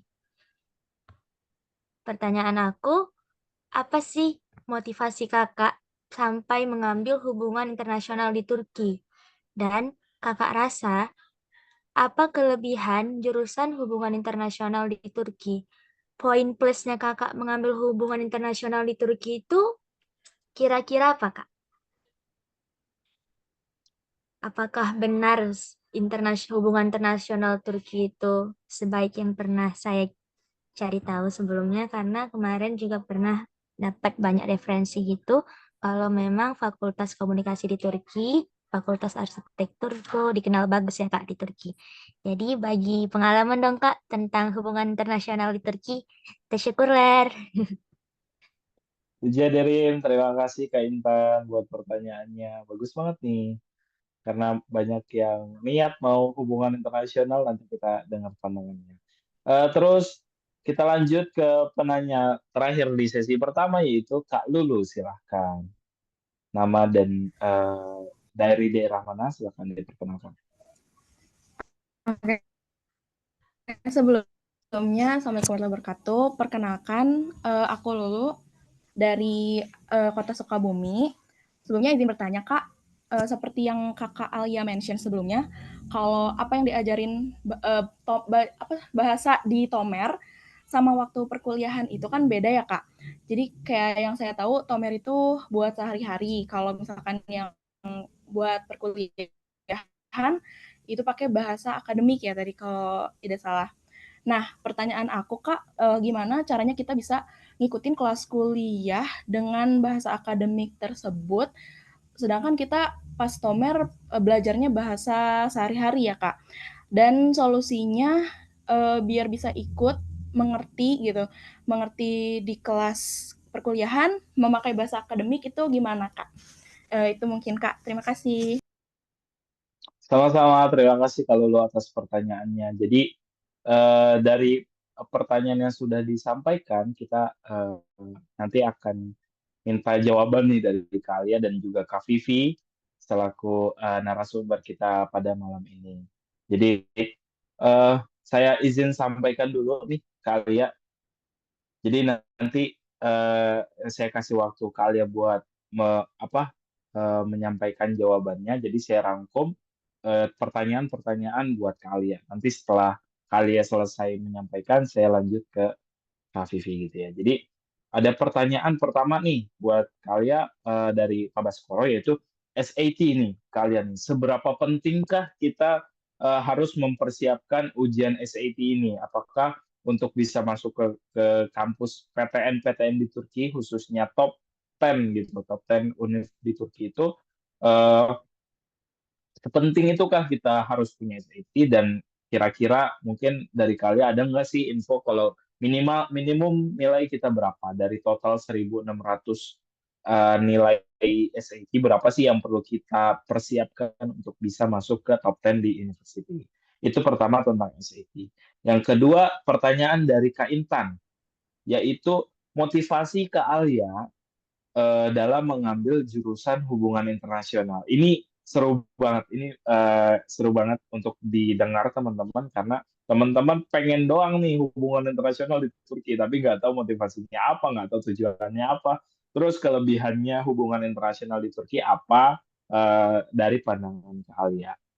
Dan terakhir, itu dari kalau ada bahasa Turki di kelas Tomer dan di kelas perkuliahan itu kan beda banget ya. Kalau di Tomer itu hanya perkenalan, kalau di kelas ya dosen kita tahu sendiri, kalau dosen tuh ada yang ngomongnya cepat, ada yang enggak. Nah, itu gimana cara cara Kak Alia untuk menyikapi hal tersebut, untuk bisa beradaptasi lebih cepat dalam proses kegiatan kelas tersebut. Silahkan kalian bisa dijawab. Oke, jadi ini dari 3 pertanyaan itu aku langsung jawab semuanya atau satu-satu? Iya betul. Silakan Oke, oke. sesi Kak Alia untuk menjawab. Oke, jadi untuk SAT itu biasanya digunakan untuk teman-teman yang masuk jurusan kedokteran atau STEM gitu ya. Nah, kalau misalkan jurusan sosial itu nggak perlu pakai SAT, oke? Jadi waktu itu saya cuman ini Pak ngambil seleksi berkas dan juga seleksi ujian gitu. Ujiannya juga bukan SAT, tapi ujiannya itu lebih ke bahasa asingnya gitu. Jadi SAT itu sama kayak SBMPTN. Kalau misalkan di Indonesia kan saya nggak tahu ya namanya sekarang apakah masih SBMPTN, beda ya di kalian. Nah, kalau di luar negeri itu namanya SIT gitu ya. Nah, jadi kalau misalkan teman-teman yang masuk ke jurusan IPA, apalagi kedokteran itu perlu banget untuk belajar SIT. Jadi sepenting apa Pak? Sepenting jurusannya mau yang di mana gitu. Nah, terus juga gimana sih kesulitannya kayak misalkan mau beli sesuatu gitu gimana.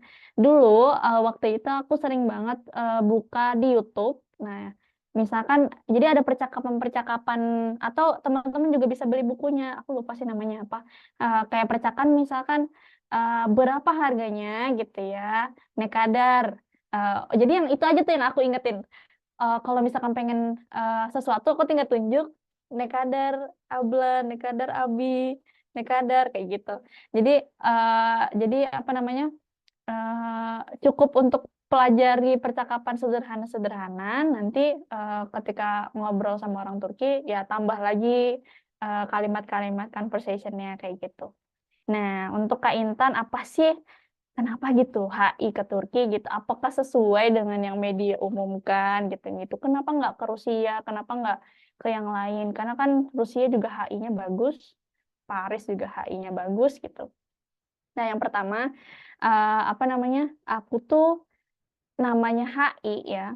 Kita terang-terangan aja untuk masuk ke Kementerian Luar Negeri itu sulit, oke? Jadi gimana nih caranya biar aku at least lebih mudah gitu untuk masuk gitu.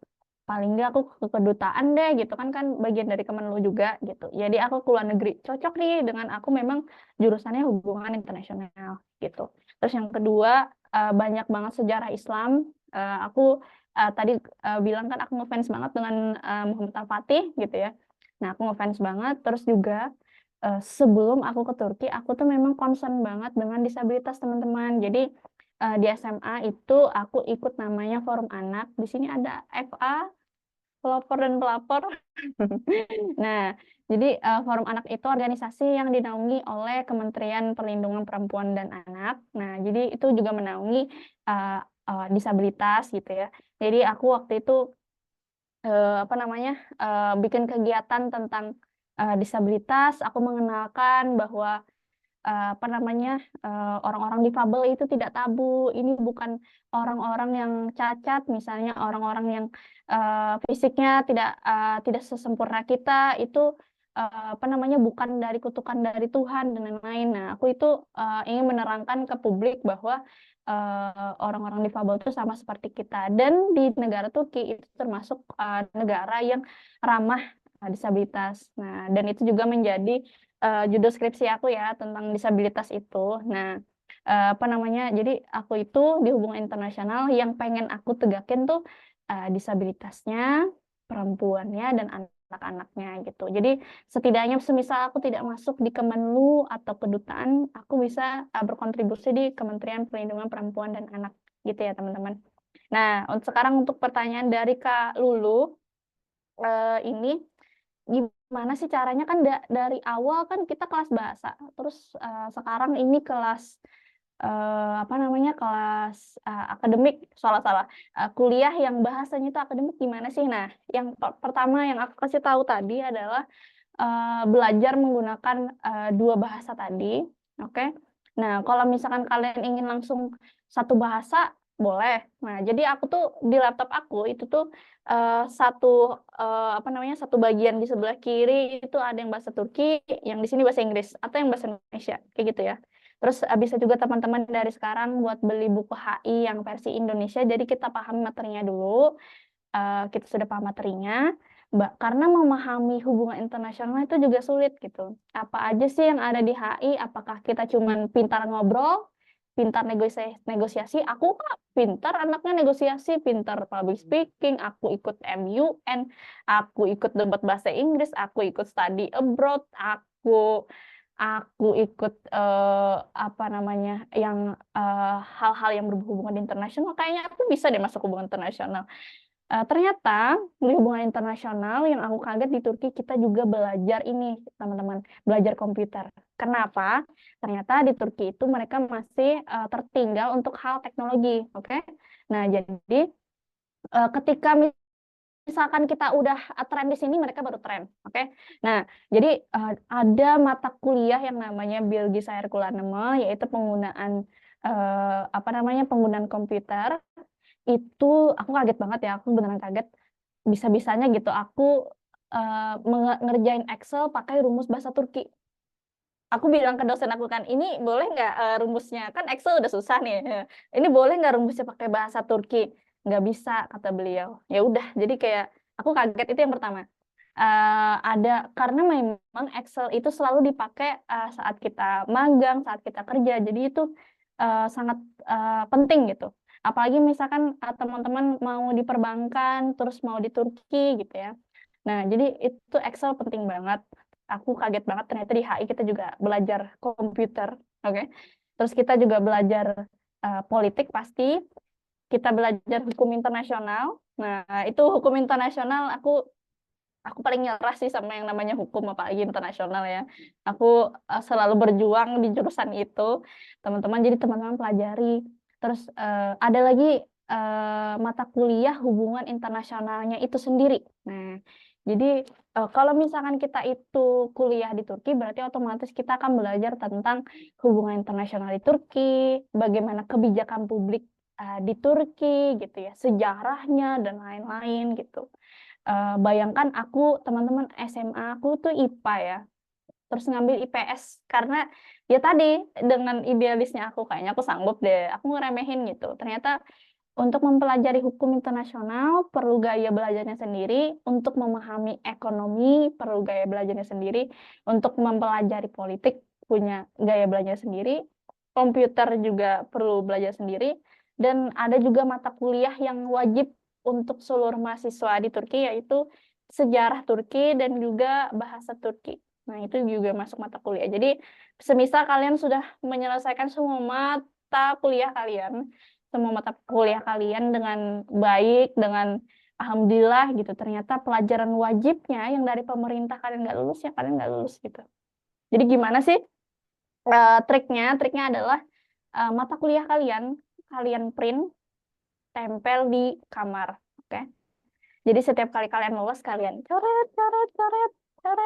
Nah, berarti tinggal 5 matkul lagi. Oh, berarti tinggal ini. Aku harus gimana ya, segala macam ya, biar termotivasi. Jangan kayak aku gitu. Aku baru fokus yang benar-benar belajar banget itu di tahun ketiga gitu. Harusnya yang namanya fokus belajar itu di tahun pertama. Oke, makanya kataku jangan sampai meleng dikit nggak lulus gitu ya. Gitu. Sudah Kak, terima kasih. Oh iya, sorry. Dari Kalu juga, gimana? Ini ada trik lagi nih. Kita itu biasanya merekam suara dosen, oke? Jadi kita misalkan pas masuk di kelas kita bingung, ya Allah nih dosen ngomong apa ya, direkam aja. Tapi jangan lewat video. Aku pernah ditegur gara-gara merekam lewat video. Jadi perlu untuk izin kalau merekam video, tapi kalau merekam lewat VN, recording gitu, taruh aja di meja, ya nggak apa-apa, nggak perlu izin gitu. Terus juga habis misalkan dosen sudah menjelaskan nih, kita meleng nih kan kayak ya Allah beliau nih apa ya, ngomong apa ya, kita nanya nih ke teman internasional kita. Nah, teman internasional kita yang bisa ngomong bahasa Inggris atau bahasa Arab itu kita tanyain, jadi menurut kamu pembelajaran hari ini apa gitu, ajak mereka ngeteh gitu ya. Nah, kayak gitu. Jadi semisal teman-teman tidak merokok, biasanya kalau di Turki itu ngajakin temenan itu dua, ngeteh atau ngerokok, oke? Kalau misalkan tidak merokok, ya udah, maksudnya jangan berusaha untuk melebur dengan sangat-sangat kalau misalkan memang nggak bisa gitu, punya punya masalah paru-paru kok ngerokok gimana sih?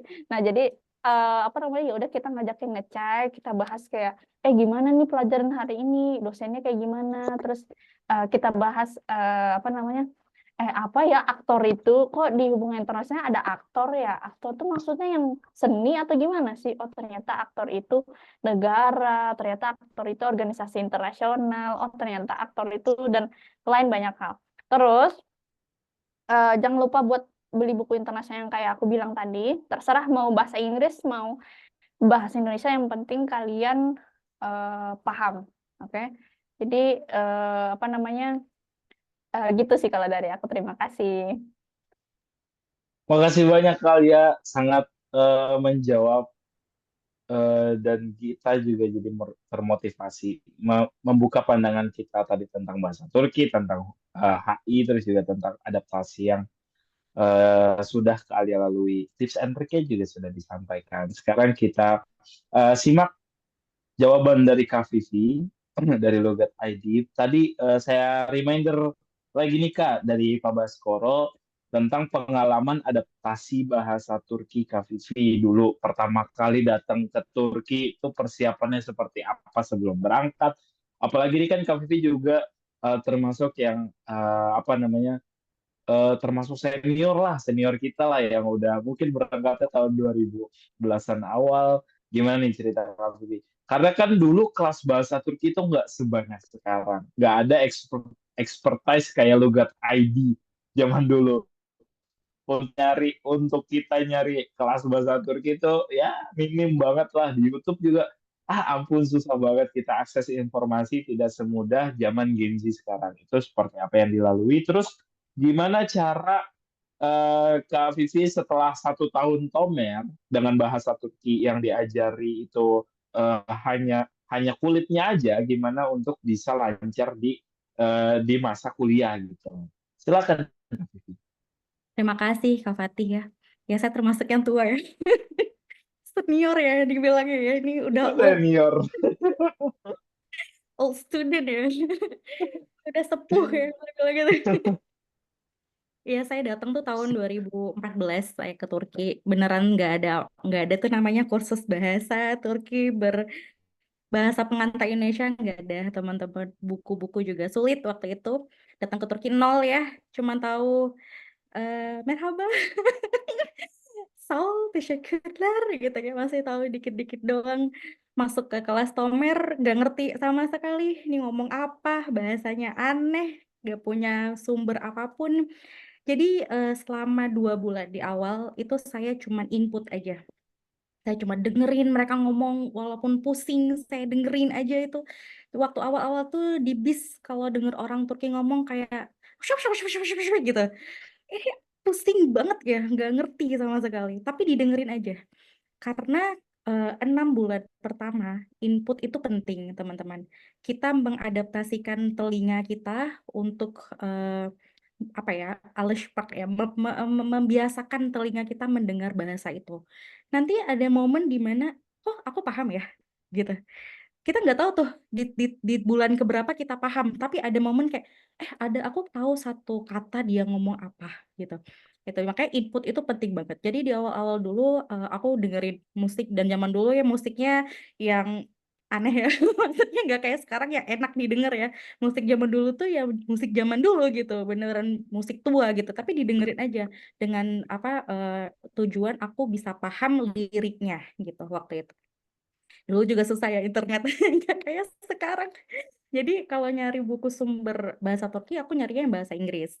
Jadi grammar Turki ke Inggris waktu itu udah ada, ya kan? Jadi dari situ aku mulai bisa bahasa Turki pelan-pelan.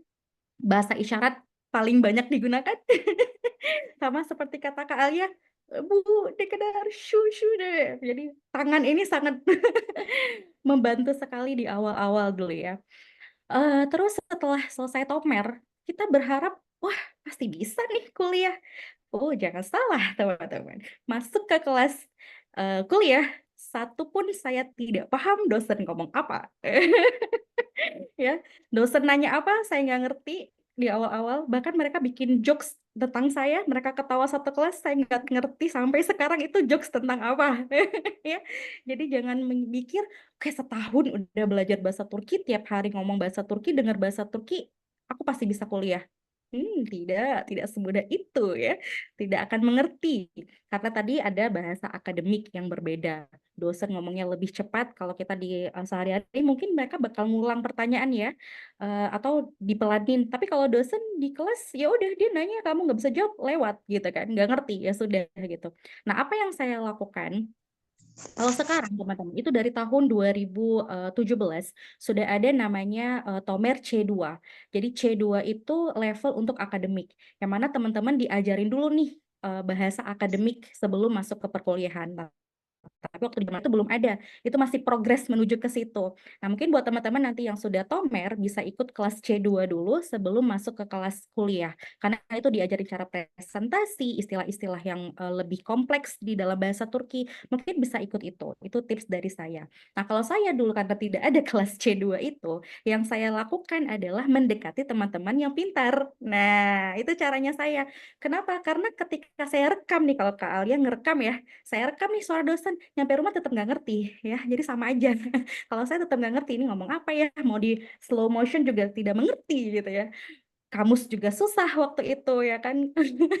Internet ya nggak seperti sekarang, Google Translate ada, Turek ada, ini ada itu, kalau dulu nggak ada. Jadi yang saya lakukan adalah saya mendekati teman-teman yang pintar.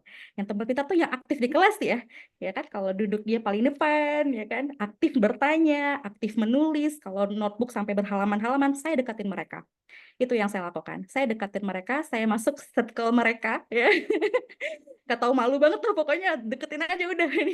Yang penting kuliah aman, ya kan. Saya deketin mereka, saya minta notnya setiap hari saya minta. Saya foto, saya tulis ulang, dan saya lakukan adalah saya translate satu persatu.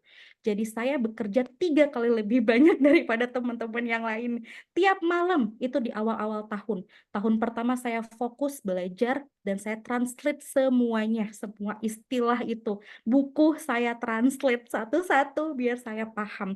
Kenapa gitu? Karena saya jurusannya bahasa Turki. Tidak ada sumber bahasa Inggrisnya, tidak ada sumber bahasa Indonesianya. Saya nggak tahu nyari kemana. Ya udah, jadi saya lakukan itu. Saya translate satu persatu. Nah, ketika S2 pertama saya udah bisa bahasa Turki, kedua saya juga bisa bahasa Inggris, jadi lebih gampang kayak gitu kan. Ada bahasa Inggrisnya kalau di S2 saya, tapi kalau S1 benar-benar tidak ada. Jadi saya bekerja lebih banyak daripada teman-teman yang lain. Itu sih kalau dari saya.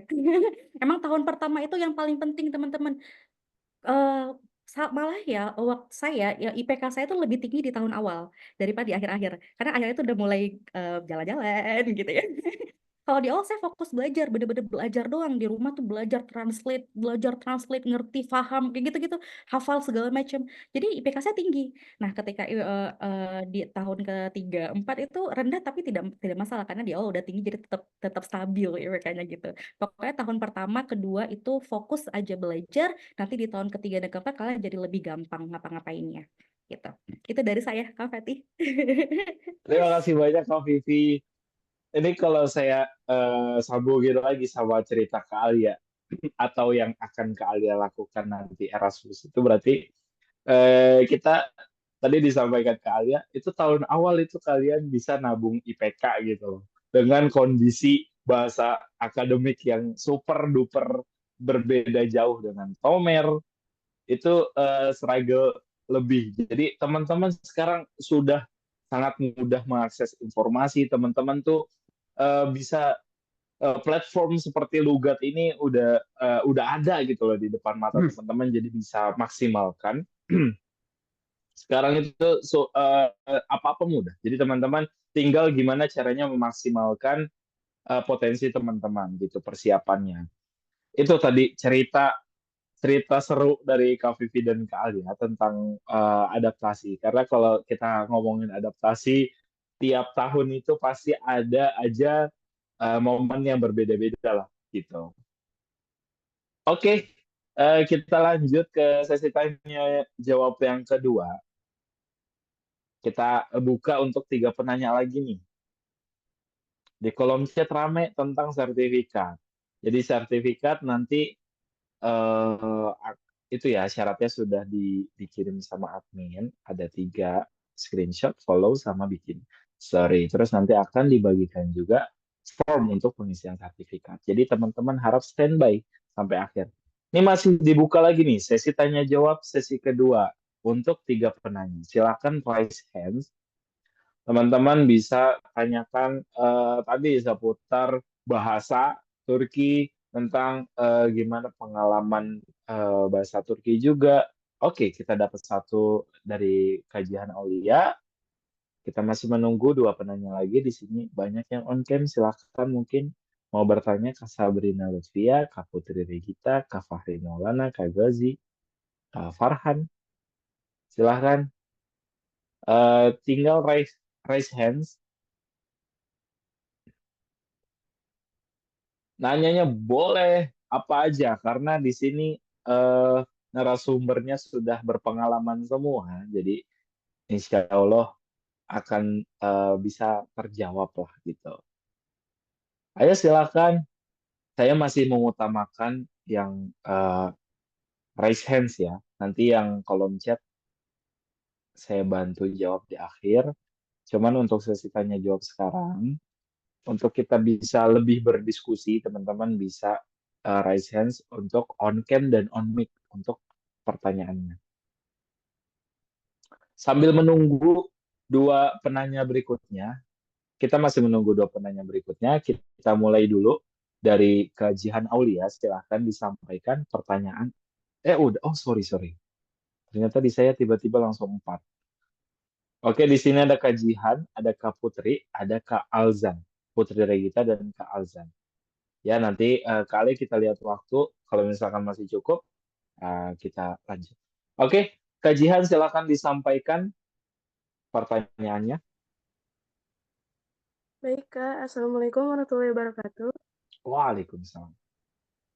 Mohon maaf tidak bisa menampilkan kamera. Baik, bismillahirrahmanirrahim. Jadi pertanyaan saya, bagaimana cara mencari tempat tinggal yang aman dan nyaman saat kuliah di Turki nanti, Kak? Mungkin itu saja pertanyaan saya, Kak. Sekian, terima kasih. Wassalamualaikum warahmatullahi wabarakatuh. Waalaikumsalam warahmatullahi wabarakatuh. Terima kasih Kak Jihan. Saya tampung dulu. Kita lanjut ke Kak Putri Regita. Silakan. Baik, bismillahirrahmanirrahim. Saya dari Bandung. Saya izin bertanya, menurut kakak-kakak gitu ya, jika ingin mendaftar beasiswa YTB atau TDV misalkan, tapi yang S2 gitu, untuk yang S2. Nah, yang ingin saya pertanyakan adalah, apa perbedaan berkas dari sisi berkas dan hal lainnya dari S1 sama S2 gitu. Terus apakah gitu jika saya ingin mendaftar beasiswa S2 misalkan, apa yang harus dipersiapkan gitu dari jauh-jauh sebelumnya ketika saya masih S1 di Indonesia gitu. Gitu aja kali. Oke, terima kasih Kak Putri Terima Regita. kasih. Sama-sama. Kita lanjut ke penanya ketiga, itu Kak Alzan. Silakan. Baik, Assalamualaikum warahmatullahi wabarakatuh. Waalaikumsalam. Perkenalkan, saya Alzan dan saya tinggal di Bogor sekarang. Izin bertanya, Kak. Dan mungkin buat pertanyaannya itu sedikit berbeda dengan sebelumnya ya. Jadi, insya Allah bulan ini saya akan mulai kursus bahasa Jepang, yang dimana tujuan akhirnya itu saya insya Allah juga akan diberangkatkan ke Jepang ya tentu setelah lulus sekolah nanti. Mungkin buat pertanyaannya tentang adaptasi, Kak. Jadi selama di Jepang itu saya akan dikontrak selama 3 tahun, dan mungkin buat pertanyaannya itu kayak selama saya di sana tuh mungkin tahun pertama gitu ya, eh, saya itu harus beradaptasi dulu atau langsung ambil kuliah di sana, Kak. Soalnya saya belum ada pengalaman buat ke Jepang gitu. Maksudnya, aduh, gimana Kak? Oh, mohon maaf Kak. Mungkin saya harus menyesuaikan diri dulu di sana. Soalnya kan Indonesia sama Jepang itu berbeda ya budayanya gitu, dari lingkungannya juga. Dan sayang banget gitu rasanya selama 3 tahun kalau saya nggak ngambil kuliah juga di sana. Mungkin itu aja Kak pertanyaannya. Terima kasih. Maaf belibet. Terima kasih Alzan atas pertanyaannya. Saya sudah rangkum.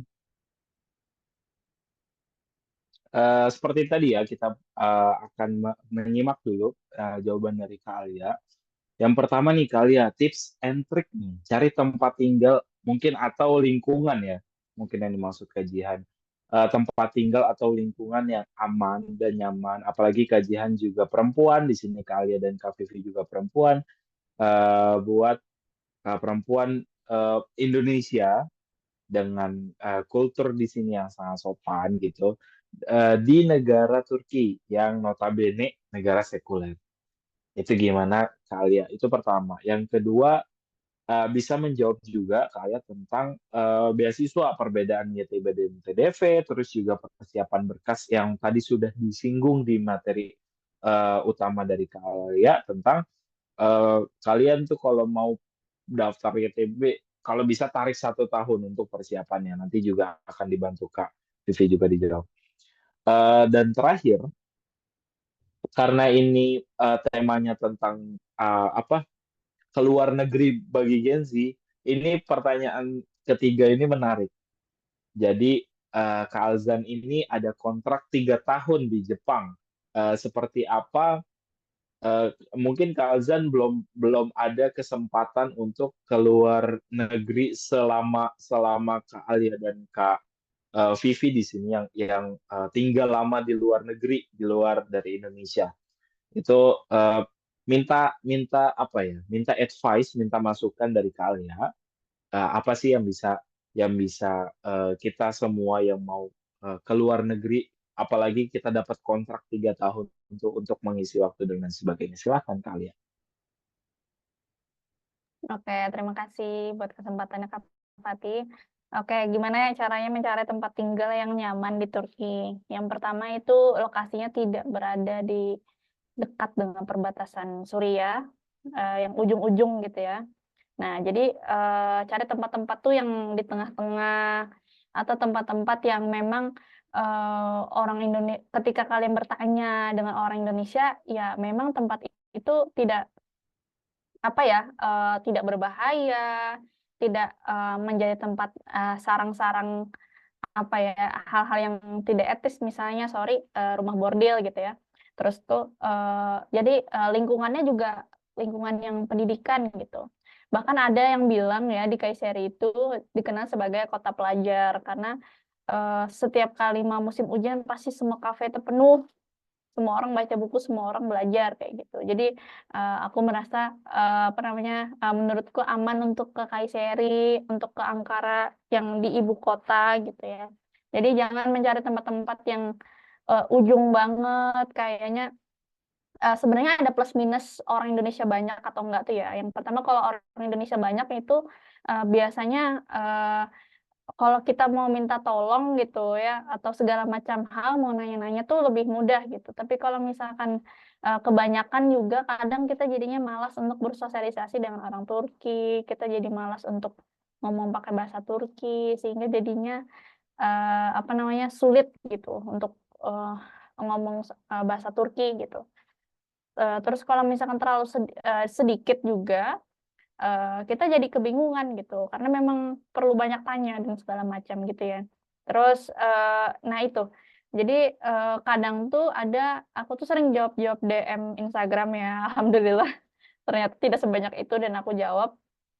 Kayak misalkan dia memilih universitas yang kayak gini gitu.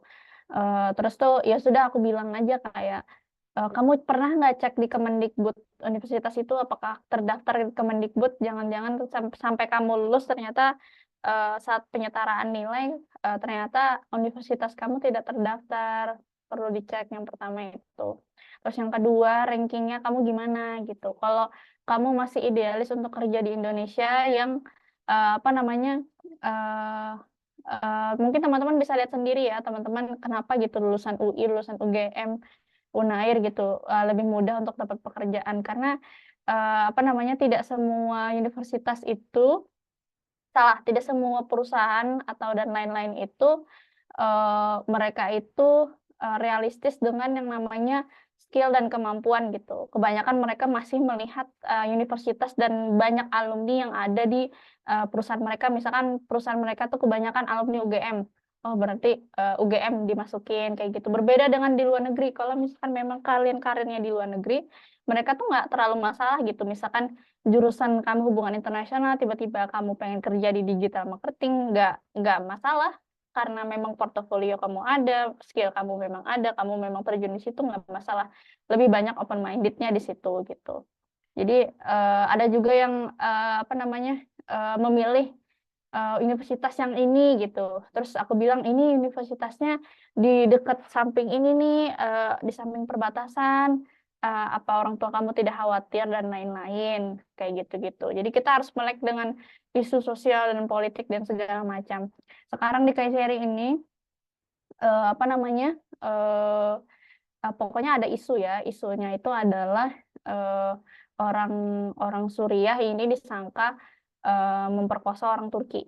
Nah, masih disangka, kita nggak tahu. Jadinya protes dong orang-orang Turki di sini. Jadi mungkin aku yang mukanya Chinese segini masih selamat lah, tapi untuk teman-teman aku yang yang feature mukanya itu sawo matang atau misalkan ke Arab-Araban itu tuh bahkan mau naik bis aja dilewatin gitu saking parnonya kayak gitu loh. Jadi apa namanya tapi kan itu nggak selalu bertahan lama ya, itu cuma sementara aja sama kayak kejadian isu apa namanya saat pandemi kemarin. Jadi kita yang muka-muka Chinese ini pasti dilewatin gitu kalau naik bis. Nah, dan itu sifatnya sementara kayak gitu. Tapi perlu untuk memahami keadaan sosial dan politik di sini gitu. Terus untuk persiapan S2 mungkin ini bisa dijawab sama Kak Vivi ya karena saya belum S2. Terus yang ketiga itu dari Aljan, gimana gitu, dapat kontrak 3 tahun, apakah langsung kuliah kah atau gimana?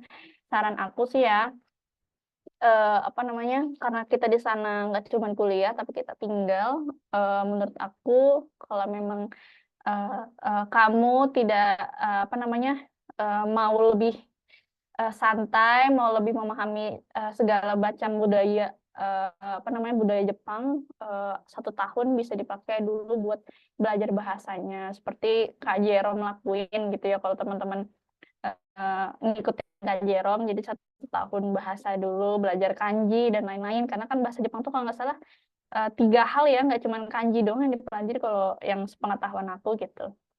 Baru nanti, apa namanya, 3 tahunnya kuliah. Gitu ya kalau aku. Terima kasih. Terima kasih Kalia, sangat menjawab. Semoga menjawab juga. Kita lanjut ke Kak Vivi ini tentang S2 tadi yang ditanya oleh Kak Putri. Persiapan buat berkasnya apa aja, terus beasiswa S2 YTB TDV itu apa sih perbedaannya dari segi mungkin benefit sama berkas yang perlu disiapkan. Oke, terima kasih Kak Fatih. Jadi YTB sama TDV itu bedanya kalau TDV lebih ke yang Islami ya teman-teman. Jadi buat teman-teman yang jurusannya mengarah ke apa agama-agama itu ambilnya TDV. Tapi kalau umum YTB itu aja sih perbedaan terbesarnya. Nah untuk S2 sendiri yang paling penting itu sebenarnya proposal tesis. Nah, itu yang bikin dia beda sama anak-anak S1. Di S2 ini pertama kamu harus tahu dulu nih, kenapa ngambil S2? Kenapa harus ke Turki? Apa jangan-jangan cuma pengen buat konten doang? Ya, kan banyak ya sekarang, kenapa nih pengen ke luar negeri? Biar bisa bikin YouTube, biar bisa ngevlog, biar bisa terkenal, jadi entrepreneur segala macam. Pastikan dulu motivasi kamu kuliah ke Turki itu benar. Ya, teman-teman, jangan cuma untuk biar terkenal. Mungkin itu adalah bonus nanti akhirnya. Pada akhirnya itu kan jadi bonus kamu terkenal karena kuliah ke luar negeri, tapi jangan jadikan itu tujuan awal. Nah, kalau kita udah tahu tujuannya apa, nanti bikin proposal tesisnya jadi lebih gampang, ya. Misalnya nih, teman-teman S1-nya bilanglah seperti saya, bahasa Turki gitu ya. Jangan deh, nggak ada ya bahasa Indonesia. Misalnya S1-nya bisnis gitu ya. Terus mau ngambil S2-nya apa gitu. Mau lebih spesifik lagi atau mau lebih general atau yang general gitu. Nah, itu harus jelas proposal tesisnya. Itu yang paling penting. Kenapa? Karena itu yang akan ditanyakan nanti ketika wawancara. Ya, kamu kenapa ngambil studi ini? Terus kalau bisa, kalau saran saya ya, sebelum kamu ngambil S2 YTB gitu misalnya, pastikan dulu universitasnya apa dan di situ ada profesornya siapa. Profesor itu ngajarnya apa? Apakah dia cocok dengan jurusan yang mau kamu ambil itu atau tidak? Nah, kalau misalnya spesifiknya itu udah jelas banget nih, saya maunya ke Istanbul University misalnya, jurusan Business Administration. Kenapa? Karena ada profesor ini, bidang studinya ini, saya mau bikin tesisnya ini, dan saya mau dia jadi pembimbing saya. Itu kesempatan teman-teman untuk lulus YTB lebih besar dibandingkan cuman ya udah random aja. Pokoknya mau univ mana aja boleh deh, mau di Zulum boleh, mau di Kars boleh, terserah. Yang penting aku kuliah di luar negeri, gitu. Itu peluangnya lebih kecil. Jadi untuk teman-teman yang memang mau fokus S2 studinya ini lebih baik kayak gitu. Mau ambil jurusannya apa, spesifikasinya apa, tesisnya mau apa, cari profesornya. Nah, itu nanti waktu wawancara jadi lebih enak tuh ngomongnya. Saya maunya ke sini, Pak. Kalau diganti ke univ lain mau nggak? Nggak mau, Pak. Saya maunya profesor yang ini, Pak. Gitu. Lebih jelas gitu. Jadi orang YTB jadi bisa memprioritaskan kalian untuk lulus. Itu yang pertama. LOI itu biasa ya, S1 juga ada LOI, sama apa satu lagi, motivation letter, ya sama ya dengan LOI itu biasa, CV juga biasa untuk YTB, S1, S2, S3 juga sama. Terus tadi buat si kakak ya yang kursus Jepang tadi ya mau adaptasi ya Kak Alzan dari Bogor ya. Kalau menurut saya benar kayak kata Kak Alia tadi, dibahasa dulu aja karena bahasa Jepang susah ya. Tulisannya beda, lebih susah dari bahasa Turki kayaknya. Tapi struktur kalimatnya sama tuh. Jadi kalau bisa bahasa Jepang, bahasa Turki juga bisa biasanya gitu. Karena struktur kalimatnya sama, cuman hurufnya aja tuh ya beda. Jadi lebih baik fokus ke bahasa dulu, adaptasi dulu, kenali karakter orangnya. Itu paling penting teman-teman. Kenali karakter orang negara itu. Misalnya teman-teman di Jepang berarti karakter orang Jepangnya. Di Cina karakter orang Cinanya gimana. Di Turki karakter orang Turkinya gimana. Kalau di Turki tuh lebih ke panas ya orang Turki itu ya. Eh, setiap hari pasti ada drama tuh. Baik di bis, di jalan ya itu pasti ada drama ya. Karena orang Turki itu panas darahnya. Emosian ya. Nah, jadi kita harus pinter-pinter nih. Kalau udah tahu karakternya, kita harus gimana hadapin orang Turki. Nah, orang Indonesia tuh terkenal banget teman-teman. Itu tidak pernah ada masalah. Kalau orang Turki bilang tuh zarar gelmez, tidak akan pernah ada masalah yang dikeluarkan orang Indonesia. Nah, nanti misalnya teman-teman nih mana tahu alhamdulillahnya keterima di Turki, tolong dijaga ya, karena kita semua sudah menjaga itu, tolong dijaga, jangan bikin masalah, jangan bikin keributan, karena orang Indonesia tuh terkenal baik, apalagi kalau umroh tuh biasanya, iya orang Indonesia tuh di umroh suka ngasih kita makanan, ngasih kita tempat baik-baik, Masya Allah, orang Indonesia tuh begitu dikenalnya sama orang Turki. Jadi kalau nanti teman-teman ke Turki, tolong dijaga baik-baik, jangan bikin masalah ya. Kalau ada masalah kita diam aja udah. Iya, nggak apa-apa. Kan kita gitu ya. Budaya kita, iya, nggak masalah, Pak. Terima kasih. Monggo ya. Bawa ke Turki. Jadi orang Turki itu senang dengan orang Indonesia gitu ya. Jangan bikin masalah. Memang sekarang Turki sedang tidak baik-baik saja, teman-teman. Karena ada banyak sosiopolitik, Kak Alia lebih paham untuk masalah itu. Kita kerasa juga di sini sebagai orang asing yang kena percikannya. Sebenarnya bukan buat kita ya, bukan buat kita tapi buat orang-orang pengungsi misalnya atau orang-orang Arab, tapi kita kena percikannya. Nah, makanya kita sebagai orang Indonesia sebaiknya membawa budaya kita itu ke Turki, jangan dihilangkan ya, jangan dihilangkan budaya itu. Untuk lokasi tadi ya dari Kak siapa tadi namanya kajian ya yang aman. Sebaiknya cari dulu yang banyak orang Indonesianya. Ya, cari di mana orang Indonesia tuh paling banyak tinggalnya tuh di mana. Deketin ke situ. Atau kalau bisa numpang dulu di situ ya. Numpang dulu di rumah orang Indonesianya, tinggal bareng dulu. Biar apa? Biar bisa tahu adaptasi. Oh, ternyata lokasi ini nggak baik. Oh, ternyata lokasi ini baik gitu. Apalagi di Istanbul ya, banyak banget tuh. Kalau di Istanbul banyak banget tempat yang nggak baiknya ya. Yang aneh itu orang-orang aneh banyak banget. Jadi cari dulu orang Indonesianya di mana. Deketi dulu, tinggal dulu bareng sama orang Indonesianya. Setahun 2 tahun kamu pasti akan paham lokasi mana yang baik. Ya, karena kalau di awal kita pasti tidak akan tahu. Nah, kan ada senior ya. Senior lebih paham tuh yang mana yang udah melewati daerah situ lah ya. Mereka lebih paham. Soalnya saya juga pernah kayak gitu. Saya nggak tahu nih kalau misalnya ada satu daerah di Istanbul yang mengerikan gitu ya. Itu daerah mohon maaf bisa dibilang kayak kata Kak Alia tadi rumah bordil. Saya tidak tahu. Kita baik ya orang Indonesia tuh budayanya timur. Ditanya oh permisi boleh nanya sesuatu nggak? Oh boleh. Saya mah baik-baik aja. Ini jalan ke sini gimana ya? Kita tunjukin. Padahal udah pakai jilbab ya. Dikirain itu. Loh, ya kan malah ditarik sayanya. Saya bingung. Nah, kenapa ditarik? Saya bilang gitu lah. Itu ternyata tempat-tempat yang kayak gitu. Nah, makanya kalau bisa di awal-awal jangan pergi sendirian, misalnya di malam hari bareng sama teman. Karena kita belum tahu ya tempat-tempat kayak gitu. Kalau ada teman kan at least ada yang protek kita juga. Itu ya saran saya buat teman-teman yang khususnya wanita ya. Ya, begitu. Terima kasih banyak Kak Fatih. Terima kasih Kak Vivi, dimanapun ya Kak, nggak cuma di Turki, di Jepang juga. Jadi kita karena sekarang apa ya akses tadi kembali lagi akses sekarang informasi mudah dicari. Buat cari teman orang Indonesia yang ada di seluruh dunia itu sekarang udah mudah. Jadi teman-teman bisa banyak-banyak. Pokoknya dari kitanya aja jangan menutup diri untuk membuka komunikasi sama orang Indonesia dulu di awal untuk beradaptasi, nanti berikutnya untuk bisa next-nya lagi untuk ke masa perkuliahan itu bisa lagi membuka ke mahasiswa asing lainnya.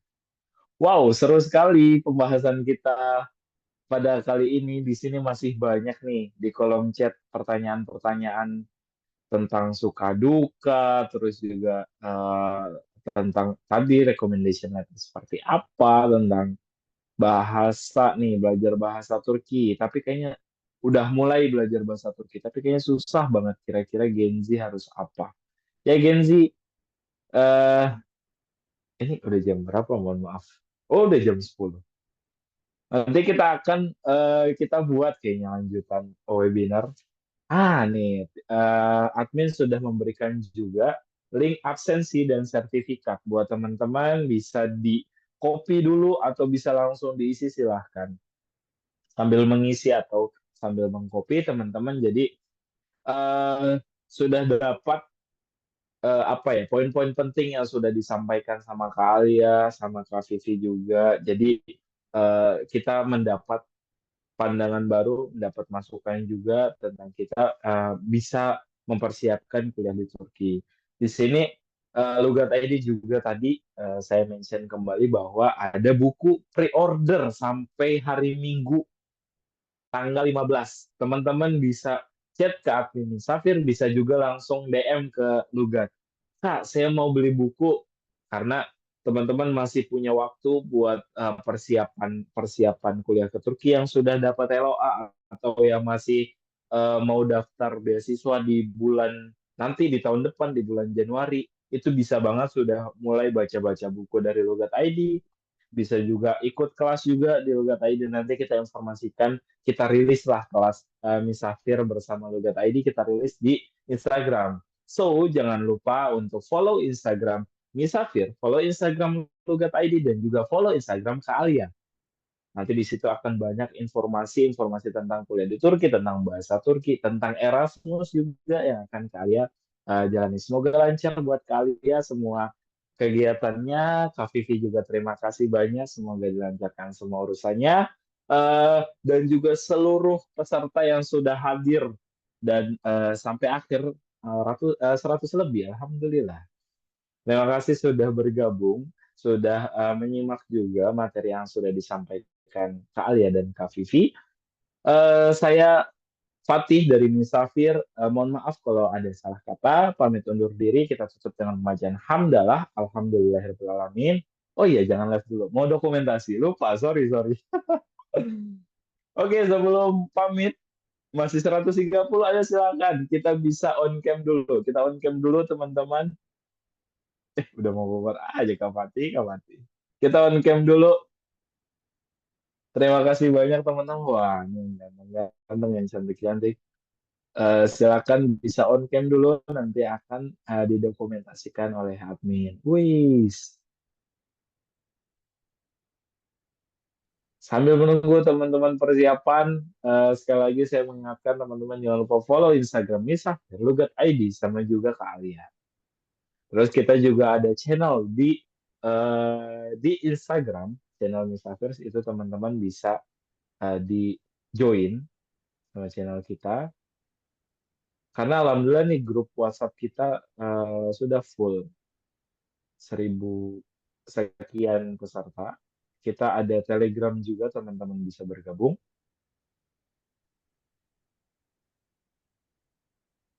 Mohon maaf untuk formnya nanti saya.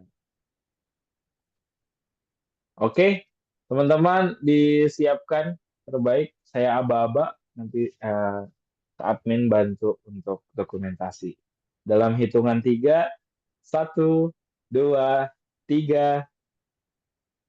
Oke, sekali lagi. 1, 2, 3. Gaya bebas, silakan. Sekali lagi, terakhir. Nih. Oke ya, gaya bebas. 1, 2, 3. Terima kasih teman-teman. Jangan lupa nanti repost ya. Teman-teman repost semua. Jangan lupa di post di story dimanapun. Sekali lagi terima kasih. Banyak-banyak terima kasih. Saya Fatih pamit undur diri. Kami dari Misafir juga mengucapkan terima kasih kepada Kak Alia dan Kak Vivi sekali lagi atas materi yang sudah disampaikan. Saya Fatih pamit undur diri. Assalamualaikum warahmatullahi wabarakatuh. Terima kasih teman-teman. Terima kasih banyak semuanya. Banyak, Kak. Terima kasih. Izin pamit ya. Assalamualaikum. Waalaikumsalam.